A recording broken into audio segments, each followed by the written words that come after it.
Cybersecurity by Sanket, second session. Welcome, Sanket. Thank you, ma'am. Okay, so we can start the second session now. Okay, we can. So, hello everyone. Good afternoon. तो ये जो session है ये इन continuity है with the previous one. Previously हमने overview देखा था cyber security field का और कुछ बेसिक थ्रेट्स के बारे में जाना था. इन जनरल फॉर्म जो सबसे पहली बात आती है साइबर सिक्योरिटी के बारे में जो कि इसके फ्लोर लेवल पे है वो है साइबर सिक्योरिटी हाइजीन. तो आज का जो मेन टॉपिक है हमारा वो है साइबर सिक्योरिटी हाइजीन. ये क्यों इम्पोर्टेंट है, इसको कैसे इम्प्लीमेंट किया जाता है और इसके क्या क्या फायदे हैं और ना करने से क्या क्या नुकसान हो सकते हैं. इसके साथ ही हमारे पास 3 अदर टॉपिक्स भी है जिसका हम ओवरव्यू करेंगे. जिसमें से एक है हमारा डेटा सिक्योरिटी, दूसरा है the overview of enterprise level security और तीसरा है the protection from the AI powered cyber threats. तो ये 4 जो टॉपिक्स है वो हम आज डिस्कस करेंगे. हम हमारा सेशन स्टार्ट करेंगे हमारे मेन टॉपिक से जो कि सेंटर ऑफ द पॉइंट है यहाँ पे, वो है साइबर हाइजीन या फिर साइबर सिक्योरिटी हाइजीन. तो हाइजीन वर्ड से हमें क्या समझ में आता है. हाइजीन वर्ड हम सभी ने सुना होगा. इसमें सबसे जो कॉमन वर्ड हमारे आसपास सुनते हैं वो है पर्सनल हाइजीन, जो कि आपकी मेडिकल हेल्थ से रिलेटेड होता है.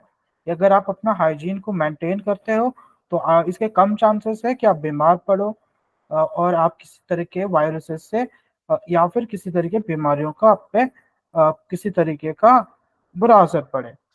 तो यही चीज हमने सबसे ज्यादा देखी थी कोरोना पैंडेमिक के टाइम पे, जब हमें एक स्ट्रिक्ट लॉकडाउन में डाला गया था और एक स्ट्रिक्ट हाइजीन फॉलो करने के हमें जो है सरकार की तरफ से आह्वान किया गया.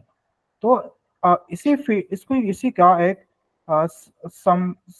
समतल पार्ट है साइबर हाइजीन.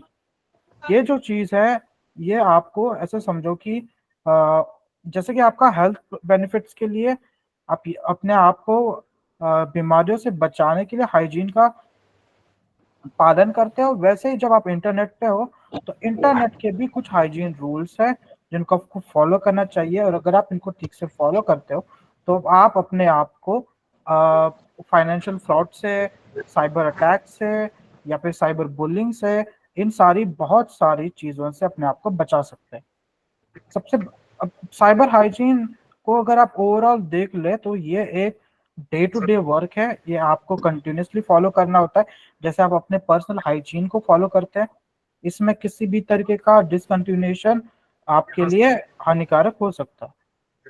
और आज जो हम इसमें मेन पॉइंट देखेंगे वो है एक चेकलिस्ट जो कि मैंने बनाई है. इस चेकलिस्ट में अब हम टोटल जो सब सिर्फ ऊपर ऊपर से देखने के बजाय इसके अंदर की हर एक मेथड्स, हर एक वे के जिसको हम फॉलो करके अपनी साइबर हाइजीन को मेंटेन कर सकते हैं उस पर हम आज बात करेंगे. तो आपको इतना तो समझ में आ गया होगा कि व्हाट इज साइबर हाइजीन या फिर साइबर हाइजीन एक्चुअली होता क्या है. और फिर भी मैं आपको इसमें से थोड़ा और ब्रीफ बता दूं कि इसकी डेफिनेशन कुछ इस तरह है कि cyber hygiene is about training yourself to form a good habit around the cyber security so that you can stay ahead of cyber threats and online security issues. मतलब ये एक हैबिट है, ये एक डे टू डे करने जैसी habit है जो अगर आपने इसको एक बार अपने साथ इसको करना शुरू कर दिया तो ये आपको साइबर थ्रेट से और ऑनलाइन सिक्योरिटी इशू से बचाएगा. और और इसमें जो है इसके जो सबसे लाइक साइबर सिक्योरिटी की फील्ड में अगर आप हाइजीन फॉलो नहीं करते हो तो इससे जो सबसे बड़े प्रॉब्लम जो हमारे सामने आते हैं वो है सिक्योरिटी ब्रीचेस, जिसमें हैकर्स आपको फिशिंग या मालवेयर के थ्रू आपका डेटा ब्रीच कर सकते हैं. दूसरा, कभी कभी वो रैंसमवेयर या फिर कुछ डेडली मालवेयर्स का यूज करके आपके डेटा को पूरी तरह नष्ट भी कर सकते हैं या फिर इनक्रिप्ट कर सकते हैं, जिसके वजह से आप एक और कंडीशन को फेस कर सकते हो जिसको हम कहते हैं डेटा लॉस। सो और एक और चीज है वो है out of the date software. कई बार कुछ वल्नरेबल जो सॉफ्टवेयर होते हैं उनके वजह से भी आप सिक्योरिटी ब्रीचेस का और डेटा लॉस का शिकार हो सकते हो। एंटीवायरस इसमें एक पार्ट करते हैं। अगर आपके पास एक पुराना एंटीवायरस है तो ये भी जो है साइबर हाइजीन के लिए अच्छा नहीं होता है, जिसके वजह से आपका साइबर जो इंफॉर्मेशन है वो लीक होने की संभावना बढ़ जाती है। अब ये बात तो आपकी हो गई कि क्या क्या आप इश्यूज फेस कर सकते हैं अगर आप साइबर हाइजीन को फॉलो नहीं कर सकते, जैसे कि मैंने इनको लिस्ट किया था अभी, कि आपका सिक्योरिटी ब्रीच हो सकता है, डेटा लॉस हो सकता है, आपके सॉफ्टवेयर आउट ऑफ डेट जा सकते हैं, या फिर आप बहुत सारा वैल्यूएबल इंफॉर्मेशन खो सकते हो। अच्छा, इसके बाद बात आती है कि फिर आप इसके लिए क्या इंश्योर कर सकते हो कि आपकी साइबर जो है हाइजीन जो है आप उसको मेंटेन कर लो। तो इसके लिए आपको एक रूटीन या फिर एक हैबिट बनानी पड़ेगी, क्योंकि ये जो है वन डे इवेंट नहीं है, ये आपको हर रोज, हर वीक, हर साल, हर मंथ करना है। जब तक आप इंटरनेट से एक्सपोज हो तब आपको ये करना है, जब आप नहीं हो तब भी आपको करना है, क्योंकि अगर आप इसको फॉलो नहीं कर सकते हो तो आज के दौर में आप कई सारे साइबर फ्रॉड्स, फाइनेंशियल फ्रॉड्स का शिकार बन सकते हो। अच्छा, इसमें भी क्या बात, अब इसमें भी अगर आप इस पे बात कर रहे हैं तो इसमें जो मोटे मोटे पार्ट्स आते हैं, जो सबसे बड़ा सेक्शन है साइबर हाइजीन के लिए, जो सबसे बेहतर इसको इम्प्रूव करता है वो आपकी फाइनेंशियल सिक्योरिटी। क्योंकि लाइक इन 2014 से लगभग लाइक जब से इंटरनेट का एज शुरू हुआ है, फाइनेंशियल सिक्योरिटी बहुत इंपॉर्टेंट हो चुकी है। साथ ही साथ क्योंकि इससे आपका जो फाइनेंशियल हेल्थ है या फिर आपके जो पैसे है वो अफेक्ट होते हैं। दूसरी चीज है आपके मोबाइल फोन्स, या जिसको हम कहते हैं एंड पॉइंट सिक्योरिटीज, जिसमें आपके लैपटॉप्स आ सकते हैं, आपके मोबाइल फोन, आपकी स्मार्ट वॉचेस हो सकती है, आईओटी डिवाइसेस हो सकते हैं। इन सबको भी प्रोटेक्ट करना इसका एक पार्ट है। अ, अब ये तो हो गया इसके बारे में कि आपको ये क्यों जरूरी है और ये किन किन सेक्टर्स को जो है अफेक्ट करता है। अब हम इसके मेन टॉपिक पे आते हैं, जो कि हमारा था कि हम इसके लिए क्या क्या कर सकते हैं। तो इसके लिए मैंने जैसे आपको बताया था, मैंने एक चेकलिस्ट बनाई थी। हम उस चेकलिस्ट के थ्रू जाएंगे और उसके हर एक पॉइंट को मैं आपको एक्सप्लेन करूंगा, उसकी इम्पोर्टेंस और उसको कैसे परफॉर्म किया जा सकता है, इस पर हम बात करेंगे। तो सबसे पहला जो पॉइंट है वो है keeping password safe and secure. आप सबको पता है कि पासवर्ड जो है वन डोर एंट्री है आपके अकाउंट्स की, आपका मेजॉरिटी ऑफ डेटा इसी के थ्रू प्रोटेक्ट होता है। तो इसको आप इसके लिए कौन सी चेकलिस्ट फॉलो कर सकते हो जिससे आप अपने पासवर्ड को सेफ और सिक्योर कर सको। तो इसका जो सबसे पहला पॉइंट है वो है कि आपको जो avoiding using the same password for different accounts. मतलब आपको जो है आप ये ट्राई करो कि आप सेम पासवर्ड जो है वो मल्टीपल अकाउंट्स के लिए यूज ना करें। जैसे कि क्योंकि अगर आपका डेटा ब्रिच एक जगह पे होता है तो इसकी अच्छी खासी पॉसिबिलिटी है कि आपकी दूसरी जगह का भी डेटा उससे खतरे में आ सकता है। दूसरी जो आपको इसमें चेकलिस्ट में आदत डालनी है वो है changing your password on regular basis. आप अपने पासवर्ड को 3 मंथ 6 मंथ में थोड़ा सा चेंज कर लो, क्योंकि जब कुछ डेटा ब्रीचेस जब होते हैं तो एक्चुअली उनको पता लगने में बहुत टाइम लग जाता है, तब तक आप बहुत सारी चीजें खो चुके होते हो। तो एक अच्छी हैबिट है कि आप अपने पासवर्ड्स को कम से कम 3 6 मंथ के टाइम पीरियड में जो है आप उनको रेगुलर बेसिस में उनको चेंजेस कर लो। और तीसरा है कि जो जब आप कोई पासवर्ड सेट करते हो ना, तो आपका पासपोर्ट मिनिमम 12 कैरेक्टर्स का होना चाहिए। जितना आपका पासवर्ड लॉन्ग होता है उतना ही उसको ब्रूट फोर्स या किसी और मेथड से क्रैक करना डिफिकल्ट हो जाता है। एक हैकर जो है वो हमेशा आसान पासवर्ड्स को तोड़ने की कोशिश करता है, और अगर आपका पासवर्ड इजीली हैक हो जाता है तो ये कोई अच्छी बात तो है नहीं। आप अपनी कन्वीनियंस के लिए छोटे पासवर्ड रखते हो, बट ये आपकी सिक्योरिटी के लिए एक बहुत बड़ा खतरा बन सकता है। तो आपका पासवर्ड जो है वो मिनिमम 12 कैरेक्टर्स का होना चाहिए, जिसमें आपको कॉम्बिनेशन यूज करने हैं, जैसे कि mix of upper and lower case letters, plus आप उसमें सिंबल्स और नंबर्स ऐड कर लो। तो आप जितना उसको डाइवर्सिफाई करते हो और जितने ज्यादा कैरेक्टर्स उसमें है वो पासवर्ड उतना ही ज्यादा सिक्योर होता है। आपको एक और चीज इस चीज में ये आपको करनी है कि आपको जो होता है ना कि रिपीटेशंस होती है, तो या फिर जो ऑब्वियस पासवर्ड्स होते हैं, सिक्वेंशियल नंबर्स होते हैं, उनको यूज करना नहीं चाहिए। लाइक उनको यूज करना आप छोड़ दीजिए। अगर आपके अभी भी उस टाइप के पासवर्ड्स है तो उनको जो है डिक्शनरी अटैक के थ्रू बहुत इजीली क्रैक कर लिया जाता है आज के जमाने में। जैसे कि अगर आपको इसका उदाहरण दे तो कोई एडमिन रख देता है अपना पासवर्ड, या फिर कोई रख देगा 1234, या फिर कोई अपने नाम के सामने कोई नंबर डाल देता है 77733। तो ये क्या होता है, ये बहुत सिक्वेंशियल नंबर्स होते हैं, जैसे 1234, या फिर कुछ ऑब्वियस पासवर्ड होते हैं। जैसे कि कोई इंसान क्या करता है, पासवर्ड को ही पासवर्ड लग देता है, जो पासवर्ड वर्ड है उसी को पासवर्ड कर देता है। ये जो कोई अच्छी तो प्रैक्टिस है नहीं, कि अगर कोई गेस भी कर ले तो लाइक वो 3 4 5 गेसेस में ये पासवर्ड आ जाता है। अगर आप इंटरनेशनली मोस्ट कॉमन पासवर्ड जो है ना उसके लिस्ट निकालोगे तो आपको ये टॉप 10 में, टॉप 5 में मिल जाएंगे। तो जब हैकर्स जब किसी के पासवर्ड को हैक करने की कोशिश करते हैं तो सबसे पहले इन्हीं पासवर्ड को वो यूज करते हैं, और अगर आप इनमें से एक मिल जाते हो तो आपका अकाउंट जो है कुछ कुछ सेकंड्स या फिर कुछ मिनटों में हैक हो सकता है। दूसरा है कि आपको क्या करना है कि जो डिफॉल्ट पासवर्ड्स है जो इंटरनेट ऑफ थिंग्स पे होता है, इंटरनेट ऑफ थिंग्स मतलब जैसे कि वाईफाई राउटर्स हो गए या फिर जो भी बाकी मशीनें हैं जिनको हम पासवर्ड से प्रोटेक्ट करते हैं, उनको भी आपको चेंज करते रहना है। पासवर्ड सिर्फ आपके लैपटॉप्स के, फोन्स के, एप्स के नहीं होते, आपके घर में बहुत सारे डिवाइसेस भी आजकल आ चुके हैं, इवन कि आपके डोर्स के भी पासवर्ड्स आ चुके हैं। तो आपको इनको भी रेगुलर बेसिस पर अगर आप हो सके तो चेंज करके कोशिश कर लिया करो। इसको अल्टरनेटली चेंज किया करो, या फिर इसको मंथली 3 मंथ या 6 मंथ ऐसे किसी फ्रिक्वेंसी पे आप चेंज कर सकते हो। अवॉइड राइटिंग पासवर्ड्स और शेयर देम विद अदर्स। आप इन पासवर्ड्स को किसी खुली जगह पे लिख कर रखना या फिर इसको लोगों के साथ शेयर करना कोई रोक दीजिए अगर आप ऐसा कुछ करते हैं तो। अगर आप किसी कहीं पर लिख के इसको हार्ड कॉपी में रखना चाहते हैं तो आपको इसको एक सिक्योर प्लेस पे रखना है जो इजीली एक्सेसिबल ना हो। इस बात पर आपको बहुत ध्यान रखना है। अगर आपको अब जब हम इतनी सारी फील्ड्स देख रहे हैं तो हम आपको एक एक प्रॉब्लम आपको सामने आया होगा कि वो है कि आपके पास तो बहुत सारे पासवर्ड्स हो जाएंगे अगर आप कॉमन पासवर्ड नहीं रखते हो, अगर आप ये सारी चीजें नहीं करते हो। तो इस चीज के लिए आप क्या कर सकते हैं ना, पासवर्ड मैनेजर एप्लीकेशन आते हैं जो आपको पासवर्ड स्टोर करने के लिए, जनरेट करने के लिए या मैनेज करने के लिए हेल्प करते हैं। आप इनकी हेल्प ले सकते हो। पासवर्ड मैनेजर बहुत सारे हैं मार्केट में, तो आप इनमें से कोई एक सही वाला आप अपने के लिए चूज कर लो। अब ये जो था ये सबसे मेन पॉइंट था इसमें, कि याद रखिए आपका जो पासवर्ड है वही आपका डोर है सिक्योरिटी का। अगर आपका पासवर्ड ब्रीच होता है तो आप समझ लीजिए बहुत सारी चीजें बुरी जा सकती है। तो इसको प्रोटेक्ट करना एक सबसे इंपॉर्टेंट पार्ट है। और मैं पूरी चेकलिस्ट आपको एक डॉक फॉर्मेट में, एक टीएक्सटी फॉर्मेट में इस मीटिंग के मिड में या फिर एंड में आपको मैं अवेलेबल करवा दूंगा।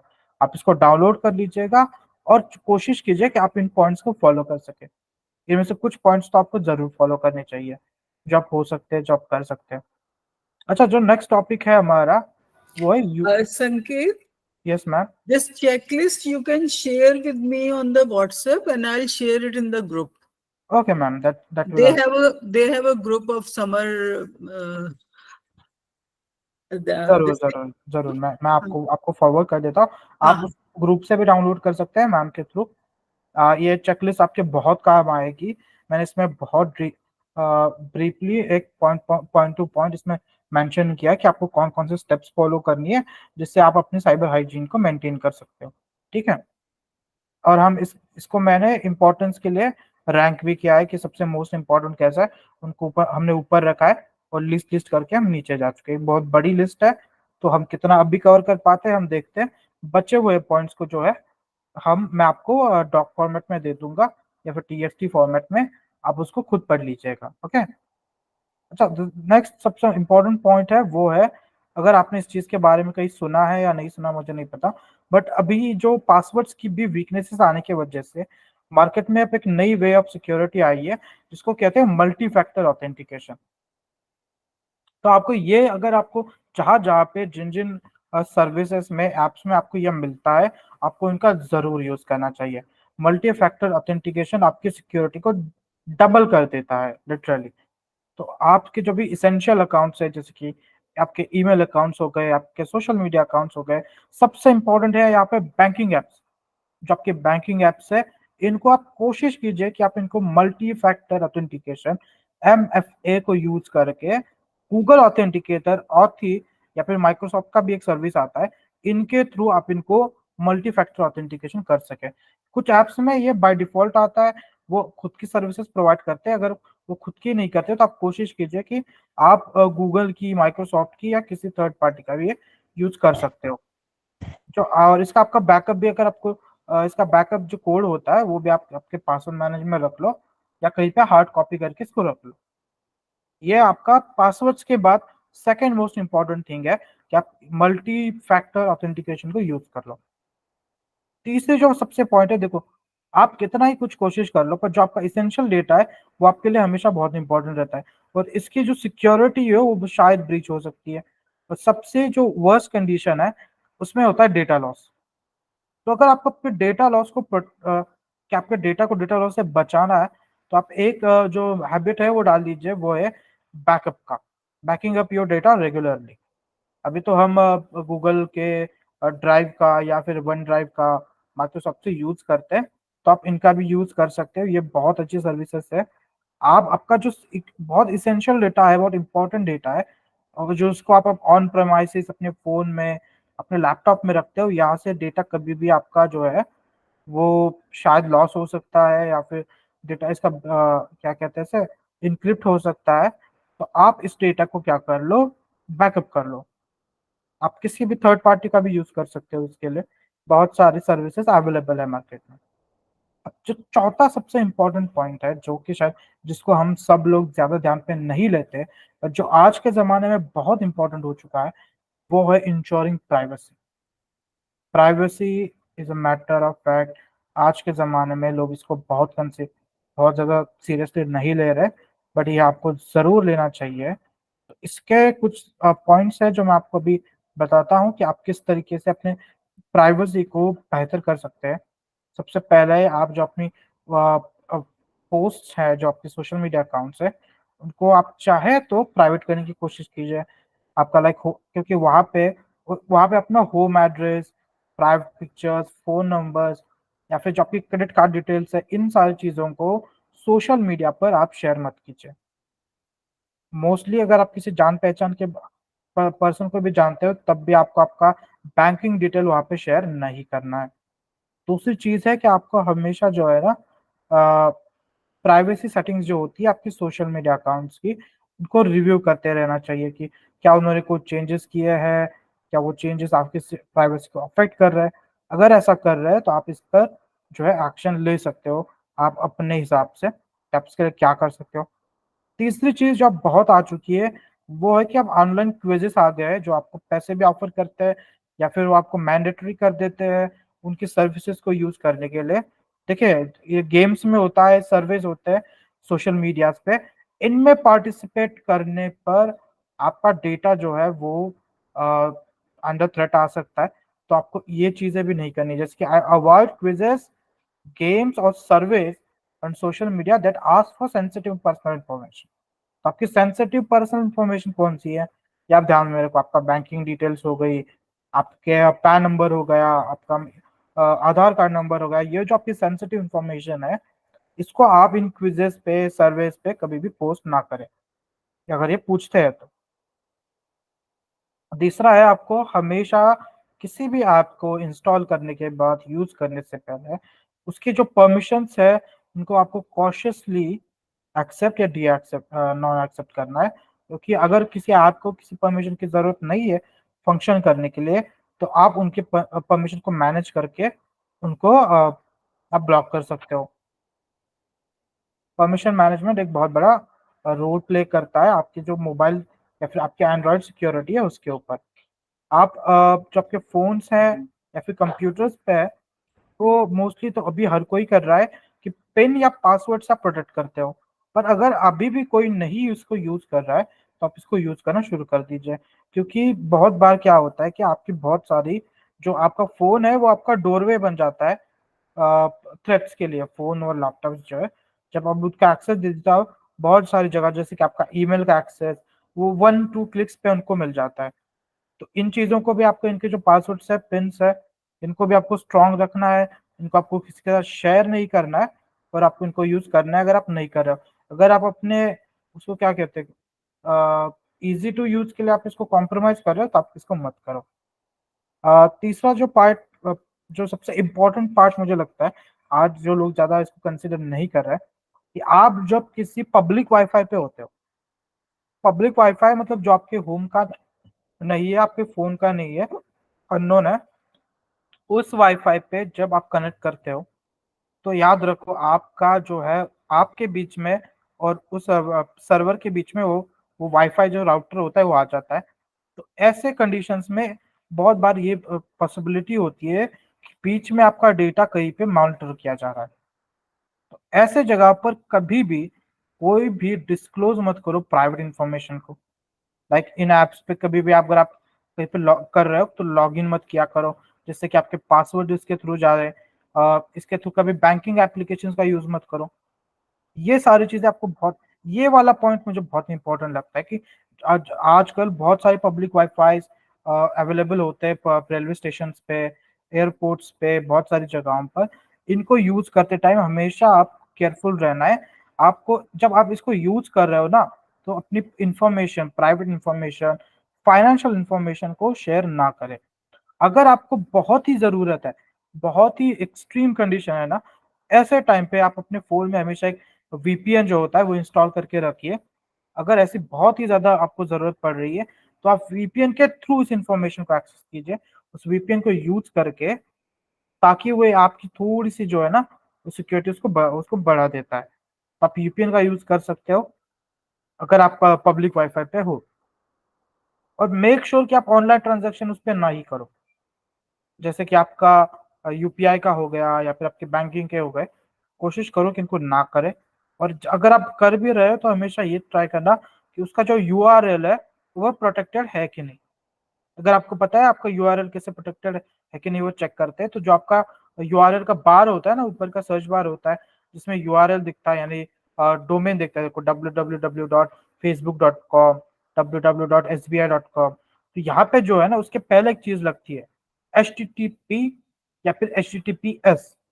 तो हमेशा याद रखना ये जो एस होता है HTTPS में, इसका मतलब होता है सिक्योर। तो हमेशा ये देख लेना कि वो HTTP है या HTTPS है। अगर वो HTTP है, बस HTTP है, उसमें एस नहीं है, तो आप उस पर ट्रांजैक्शन या मत करो, या फिर उस यूआरएल पे किसी भी चीज को मत करो, क्योंकि वो जो यूआरएल है वो सिक्योर नहीं है। मतलब आप जो भी डेटा उस पर अपलोड करोगे उसकी सिक्योरिटी खतरे में आ जाती है। तो इस इन चीजों का भी आपको जो है ख्याल रखना चाहिए। और इसमें जो लास्ट पॉइंट है, sharing the information about online privacy with family and friends. अब ये बात आप यहाँ पे सुन रहे हो, इस चीज को आप स्प्रेड आउट करो अपनी फैमिली में, अपने दोस्तों को। अगर वो कभी ऐसी कंडीशंस में है तो उनको भी ये सारा डेटा आप प्रोवाइड कर सकते हो। आप ये जो चेकलिस्ट मैं आपको दूंगा, आप कोशिश कीजिए कि आप उसको और ज्यादा स्प्रेड करें, और ज्यादा लोगों तक इसको पहुंचाएं। क्योंकि अगर इनमें से आप बहुत सारे पॉइंट्स को फॉलो करते हो तो आप शायद अपने आप को किसी फाइनेंशियल फ्रॉड से या किसी चीज या फिर किसी साइबर थ्रेट से बचा सकते हो। अभी इसका जो नेक्स्ट इंपॉर्टेंट पार्ट है वो है आपका keeping apps, software and firmware up to date. अब मैं ये क्यों कह रहा हूँ, आपको पता है आपके जो वेब ब्राउजर्स है, आपके जो एप्स है, या फिर आपके ऑपरेटिंग सिस्टम्स का हमेशा अपडेट्स आते रहते हैं, हर 15 दिन में, 20 दिन में। इसमें कोई मेजर अपडेट नहीं होता। आपको देखो, अगर आप उसकी डिटेल्स में जाते हो तो कभी कभी क्या लिखता है, सिक्योरिटी पैच होता है बस। 200-250 MB का ऑपरेटिंग सिस्टम, यानी आपके ओएस का अपडेट आता है ना। वो आपको हमेशा करना चाहिए। आपको लगता है कि इसमें कोई बड़ी चीज नहीं आ रही, उसमें जो है हमेशा सिक्योरिटी पैच आता है जो आपके फोन को सिक्योर करता है। अगर आप इन सिक्योरिटी पैचेस को इंस्टॉल नहीं करते हो तो एक बहुत अच्छी पॉसिबिलिटी होती है कि आप किसी साइबर थ्रेट का शिकार हो जाओगे, क्योंकि ये जो चीज है ये आपके फोन को सिक्योर करने के लिए होती है। तो जब आप कोई ऐप यूज करते हो, अगर उसका कोई अपडेट आया है, मोस्टली इन सारी चीजों को ऑटो अपडेट पे रखा करो। अगर आपके पास ज्यादा डेटा नहीं है तो फिर आप इसको ओकेशनली अपडेट किया करो, पर हमेशा फ्रिक्वेंटली अपडेट किया करो। इसमें आपके लैपटॉप्स के अंदर के सॉफ्टवेयर हो गए, फोन्स के अंदर के एप्स हो गए, फर्मवेयर हो गए जो आपकी कंपनी के होता है, जो अगर आप ऑफिशियल चीजों के लिए यूज करते हैं, इनका भी आपको हमेशा अपडेट करके रखना चाहिए। और जो आपके जो नॉन, कुछ ऐप्स ऐसे होते हैं ना जो आप यूज नहीं कर रहे हो लॉन्गर टाइम से, ये वो आपके सिस्टम में पड़े हो, वो भी आपको डिलीट कर देने चाहिए। और भी एक चीज है आप इसके बारे में आपको हमेशा क्या ख्याल रखना है, वो है कि आप इनको बस रेप्यूटेबल और ऑफिशियल सोर्सेज से डाउनलोड करो, क्योंकि कई बार ये ऐप रूटेड होते हैं या फिर इनमें बोट्स डाल दिए जाते हैं। तो आप हमेशा चेक करो कि आपके ऐप का सॉफ्टवेयर का सोर्स क्या है, आप उसको कहाँ से डाउनलोड कर रहे हो, कहाँ से इंस्टॉल कर रहे हो। वो या तो उसकी ऑफिशियल वेबसाइट होनी चाहिए, या फिर माइक्रोसॉफ्ट स्टोर, ऐप स्टोर, या फिर गूगल प्ले से ही आपको उसको इंस्टॉल करना है, क्योंकि ये ऑथेंटिक सोर्स है। यहाँ से जो आपको फाइल मिलती है वो ऑथेंटिकेट होती है। मोस्टली जो आपको थर्ड पार्टी होता है उनसे आप इसको इंस्टॉल करने से परहेज करना। ठीक है। नेक्स्ट पॉइंट है इसमें इंपॉर्टेंट, वो है सिक्योरिंग राउटर्स। अगर आपके घर में वाईफाई है तो याद रखिए, आपका अगर वाईफाई हैक हो जाता है तो बहुत पॉसिबिलिटी है कि आपके जो भी डिवाइसेस उससे कनेक्टेड है वो सब हैक हो जाते हैं। वाईफाई हैक होना एक बहुत ज्यादा बड़ी परेशानी है। इससे आपका डिवाइसेस जो कनेक्टेड है वो भी इससे हैक किए जा सकते हैं। तो आपको हमेशा उसके लिए कौन कौन से आपको क्वेश्चंस करने, एक बात आप हमेशा रखो, उसके पासवर्ड भी आप रूटीनली चेंज किया करो, यूजर नेम्स चेंज किया करो। सबसे इंपॉर्टेंट बात जो है कि कुछ लोग क्या करते हैं ना, आपके पासवर्ड का जो नेम होता है या फिर यूजर नेम होता है उसको चेंज नहीं करते। उसको कभी डिफॉल्ट मत रखा करो, हमेशा चेंज किया करो, क्योंकि वो आपके सिस्टम के मॉडल के बारे में, आपके सिस्टम के बारे में हैकर को जानकारी देता है कि ये इस टाइप का इनके पास राउटर है जिससे वो स्पेसिफिक अटैक्स कर सकते हैं। तो आपको अगर आपकी सिस्टम, आपका जो घर का वाईफाई है उसका अगर default name, user name, password है तो उसको आपको जल्दी से चेंज कर दीजिए। ठीक है। और अगर आपके पास कोई गेस्ट आते हैं, कोई बाहर वाले आते हैं, वो आपको पासवर्ड के लिए मांग करते हैं या ऐसा कुछ करते हैं, तो आप याद रखिए, या तो आप उनको गेस्ट एक्सेस दीजिए, गेस्ट एक्सेस का ऑप्शन आता है जिसमें एक सेपरेट नेटवर्क बनता है, या फिर अगर आप उसको मेन एक्सेस दे रहे हो तो उनके जाने के बाद आप तुरंत अपने सिस्टम का जो है ना पासवर्ड और यूजर नेम चेंज कर लिया करें, क्योंकि ये भी एक ब्रीच हो सकता है अगर आप किसी थर्ड पार्टी को या फिर किसी अननोन व्यक्ति को या फिर लेस नोन पर्सन को आप अपने राउटर का पासवर्ड दे देते हो। और हमेशा चेक कर लिया कीजिए कि आपके राउटर किस लेवल ऑफ सिक्योरिटी पे चल रहा है, कौन सी सिक्योरिटी वो ऑफर कर रहा है। इसका जो स्टैंडर्ड है वो होता है WPA 2 होता है, WPA 3 होता है। ये इंक्रिप्शन होते हैं, तो ये जितना हायर होता है ये उतना अच्छा होता है। तो आपको ये भी याद रखना है कि आप जितना बेटर इंक्रिप्शन ले सकते हो वो आप बेटर इंक्रिप्शन खरीदो। अगर थोड़ा महंगा पड़ता है फिर भी ठीक है, बट ये ज्यादा सिक्योर होता है। अब जो आजकल जो सोशल इंजीनियरिंग के अटैक्स है उनके नंबर्स भी काफी बढ़ गए हैं। अब आपने शायद सोशल इंजीनियरिंग के बारे में पहली बार सुना होगा। इसका लिटरली जो होता है ये आपको लिंक्स फॉरवर्ड करते हैं, सस्पिशियस लिंक्स होती है, किसी नोन पर्सन के नाम से भेजी जाती है। तो इन सारी चीजों से बचने के लिए आपको क्या करना है कि आपको अवॉइड करना है सस्पिशियस लिंक्स पे क्लिक करना। जिनके बारे में आप श्योर नहीं हो उन क्लिक्स को आप लिंक मत करो, क्लिक्स को जो है, लिंक्स को जो क्लिक मत करो। अगर आप किसी अननोन ईमेल से आपको ईमेल आता है और उसमें कोई लिंक आता है कि आपका कोई ऑफर है, कुछ है, उसको आप क्लिक मत करो। लिंक के थ्रू आए, आपके एसएमएस के थ्रू आए, या फिर आपको कुछ डाउनलोड करने के लिए वो जो अटैचमेंट ईमेल के अंदर, इसको डाउनलोड कर लो, वो कर लो, अगर ऐसा कोई भी है जो अनऑथराइज सोर्स से आया है या फिर जिसको आप जानते नहीं हो, उस पर क्लिक करना, ओपन करना या फिर इंस्टॉल करना, ये खतरा है। कोई आपको फ्री मनी का, प्राइस का, डिस्काउंट का झांसा दे सकता है मेल के थ्रू, मैसेज के थ्रू। ये चीजें मोस्टली फ्रॉड होती है, तो आपको इससे अपने आप को बचाने की पूरी कोशिश करनी चाहिए। इसके बाद का जो पॉइंट है आपका, अगर आपके पास ये ऑप्शनल है कि आप नेटवर्क फायरवॉल्स का यूज करें। अगर आपके पास, अगर आपका शायद कोई बिजनेस है, कोई इंपॉर्टेंट प्लेस है, या फिर आप घर पे काम करते हो बट उस पर बहुत ज्यादा फाइनेंशियल ट्रांजैक्शंस होते हैं, ऐसी कोई चीजें होती है, या फिर आप कोई शॉप ओन करते हो, कोई रेस्टोरेंट ओन करते हो, तो ऐसी कंडीशन में आप, अगर आप हो सके तो आप नेटवर्क जो है फायरवॉल मिलता है उसका, उसको आप बाय करके ठीक से कॉन्फ़िगर कर लो। और एक चीज जो आती है वो है इंक्रिप्शन। ये भी ऑप्शनल है आपका, बट अगर आपके पास जो डेटा है वो बहुत ज्यादा इंपॉर्टेंट है, कॉन्फिडेंशियल है, मोस्ट इंपॉर्टेंटली आप नहीं चाहते उसका एक्सेस किसी और को मिले, तो आप जो है वो इसको यूज कर सकते हो इंक्रिप्शन का। इंक्रिप्शन आपको बहुत सारे मिल जाते हैं, कुछ इन डिवाइस मिल जाते हैं, कुछ थर्ड पार्टी मिल जाते हैं। अगर इन device secure encrypted option available है तो आप उनको ऑन कर लो। अगर अवेलेबल नहीं है बट आपके लिए इंपॉर्टेंट है तो आप इसको थर्ड पार्टी से भी ले सकते हैं।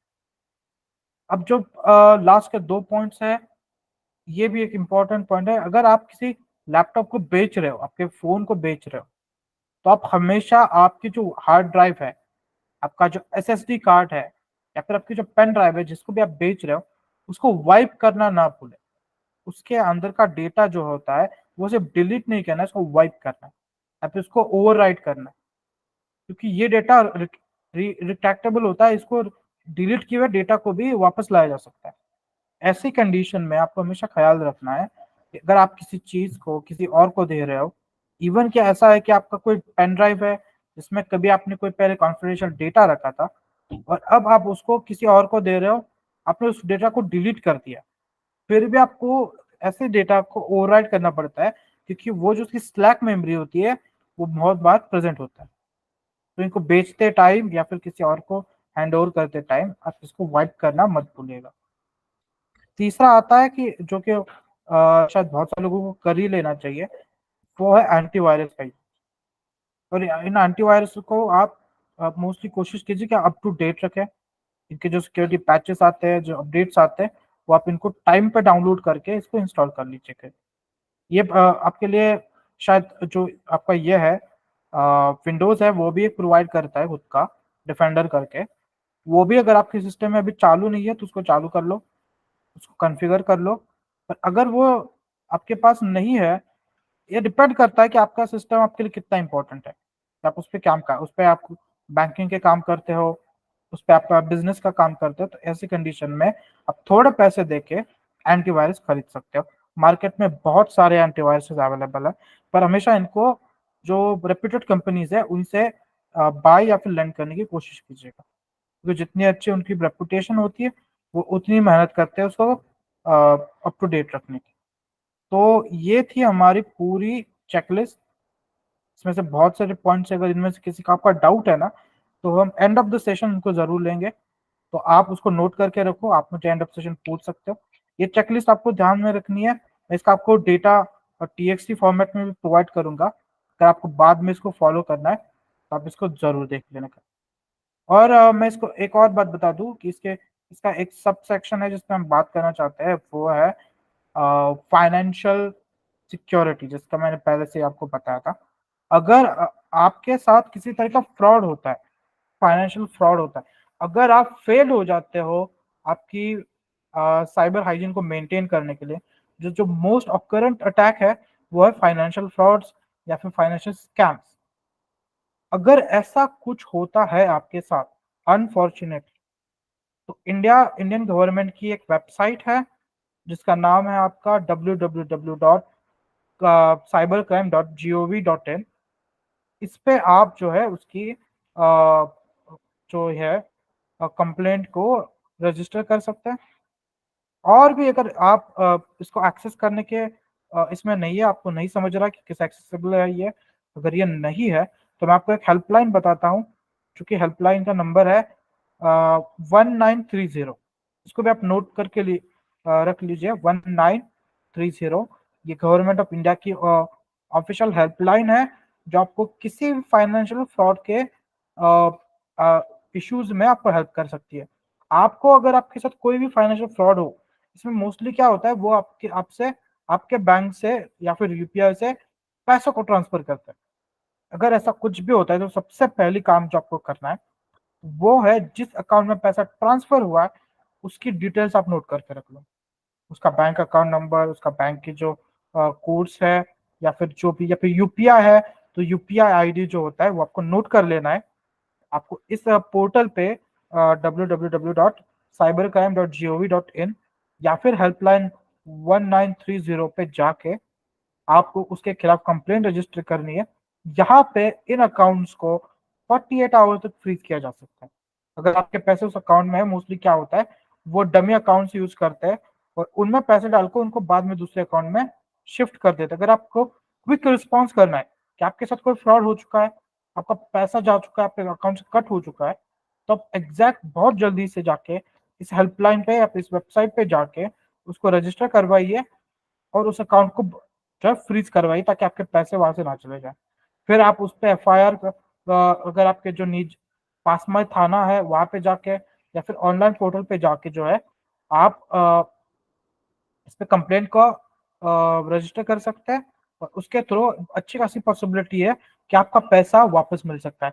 बट इसमें आपको बहुत तेजी से रिएक्ट करना होता है, रिएक्शन टाइम कम होना चाहिए, आपको जल्दी से उन चीजों को नोट करना है, क्योंकि क्या होता है उन अकाउंट में पैसे आके वो दूसरे अकाउंट में ट्रांसफर होते हैं, उस कंडीशन में आप उसको ट्रैक नहीं कर पाते, आप पर्सनल नहीं कर सकते, शायद पुलिस फोर्स कर ले, तो आपको जल्दी से इसको ये कर लेना। तो आप ये हेल्पलाइन और ये पोर्टल आप नोट करके रख लो, हो सके तो मैं शायद इसमें वो टेक्स्ट फॉर्मेट में भी आपको दे दूं, फिर भी आप इसको याद रख लेना। तो ये हो गया हमारा पूरा साइबर हाइजीन के बारे में, जो कि हमारा आज जो है मेन टॉपिक था। अभी शायद हमारे पास ज्यादा टाइम नहीं बचा है, पर मैं आपका 5-6 मिनट लूंगा, हमारे बाकी जो 3 टॉपिक्स है वो उसको शायद हम थोड़ा सा टच करेंगे, ज्यादा वक्त नहीं बचा है। हमारा तीसरा जो टॉपिक था वो डेटा लॉस था। तो डेटा लॉस को Sanket, yes ma'am. there is no upper limit. As long as you are comfortable and the students are comfortable, you can carry on. Okay ma'am, then no हाँ, problem, we will. मतलब उसमें भी majority सुनती रहेगी, अगर किसी को कहीं जाना है तो वो जा सकता है, बिकॉज अभी तुम्हारा वो बना हुआ है and you are giving very very good information. Okay, okay ma'am. Please, हाँ please continue, thank you. So the next है वो है डेटा लॉस। हम इसको जितना डीप जा सकते हैं उसको जानने की कोशिश करते हैं। तो देखो डेटा जो है वो कई टाइप का होता है। आपका कोई पर्सनल डेटा होता है, कोई ऑफिशियल डेटा होता है, कोई जो आपको कहते हैं फाइनेंशियल डेटा होता है। तो ये बहुत सारे टाइप्स के डेटा होते हैं, और बहुत सारी इसको सिक्योर करना भी एक बहुत इंपॉर्टेंट काम है, क्योंकि मेजॉरिटी जो थ्रेट्स आते हैं वो आपके डेटा के ऊपर ही आते हैं। तो डेटा सिक्योरिटी की जो डेफिनेशन है ये है protecting data from unauthorize access, modification, loss और फ्रॉम एक्सीडेंटल और इंटरनल अटैक। ओके, मतलब क्या करना है आपको, अपने डेटा को प्रोटेक्ट करना है, किससे? अनऑथराइज्ड एक्सेस, मतलब आप जिसको ये डेटा नहीं देना चाहिए चाहते हैं, फिर भी उसको डेटा एक्सेस हो जाए तो वो एक ब्रीच है, तो आपको उसको अनऑथराइज्ड एक्सेस से प्रोटेक्ट करना है। दूसरा है कि कोई उसको मॉडिफाई ना कर ले आपकी परमिशन के बिना, है ना? अगर आपने वो 3 इडियट मूवी देखी होगी, तो उसमें वो एक सीन है जहाँ पे वो आमिर खान जो है वो उसके स्पीचेस का कुछ वर्ड चेंज कर देता है। तो उसी में वही है, अगर आपका डेटा किसी ने मॉडिफाई कर दिया आपके जाने बिना, तो वो आपको लॉन्ग टर्म में हर्ट कर सकता है, मिसगाइड कर सकता है या फिर मिसलीड कर सकता है। तीसरी चीज है लॉस।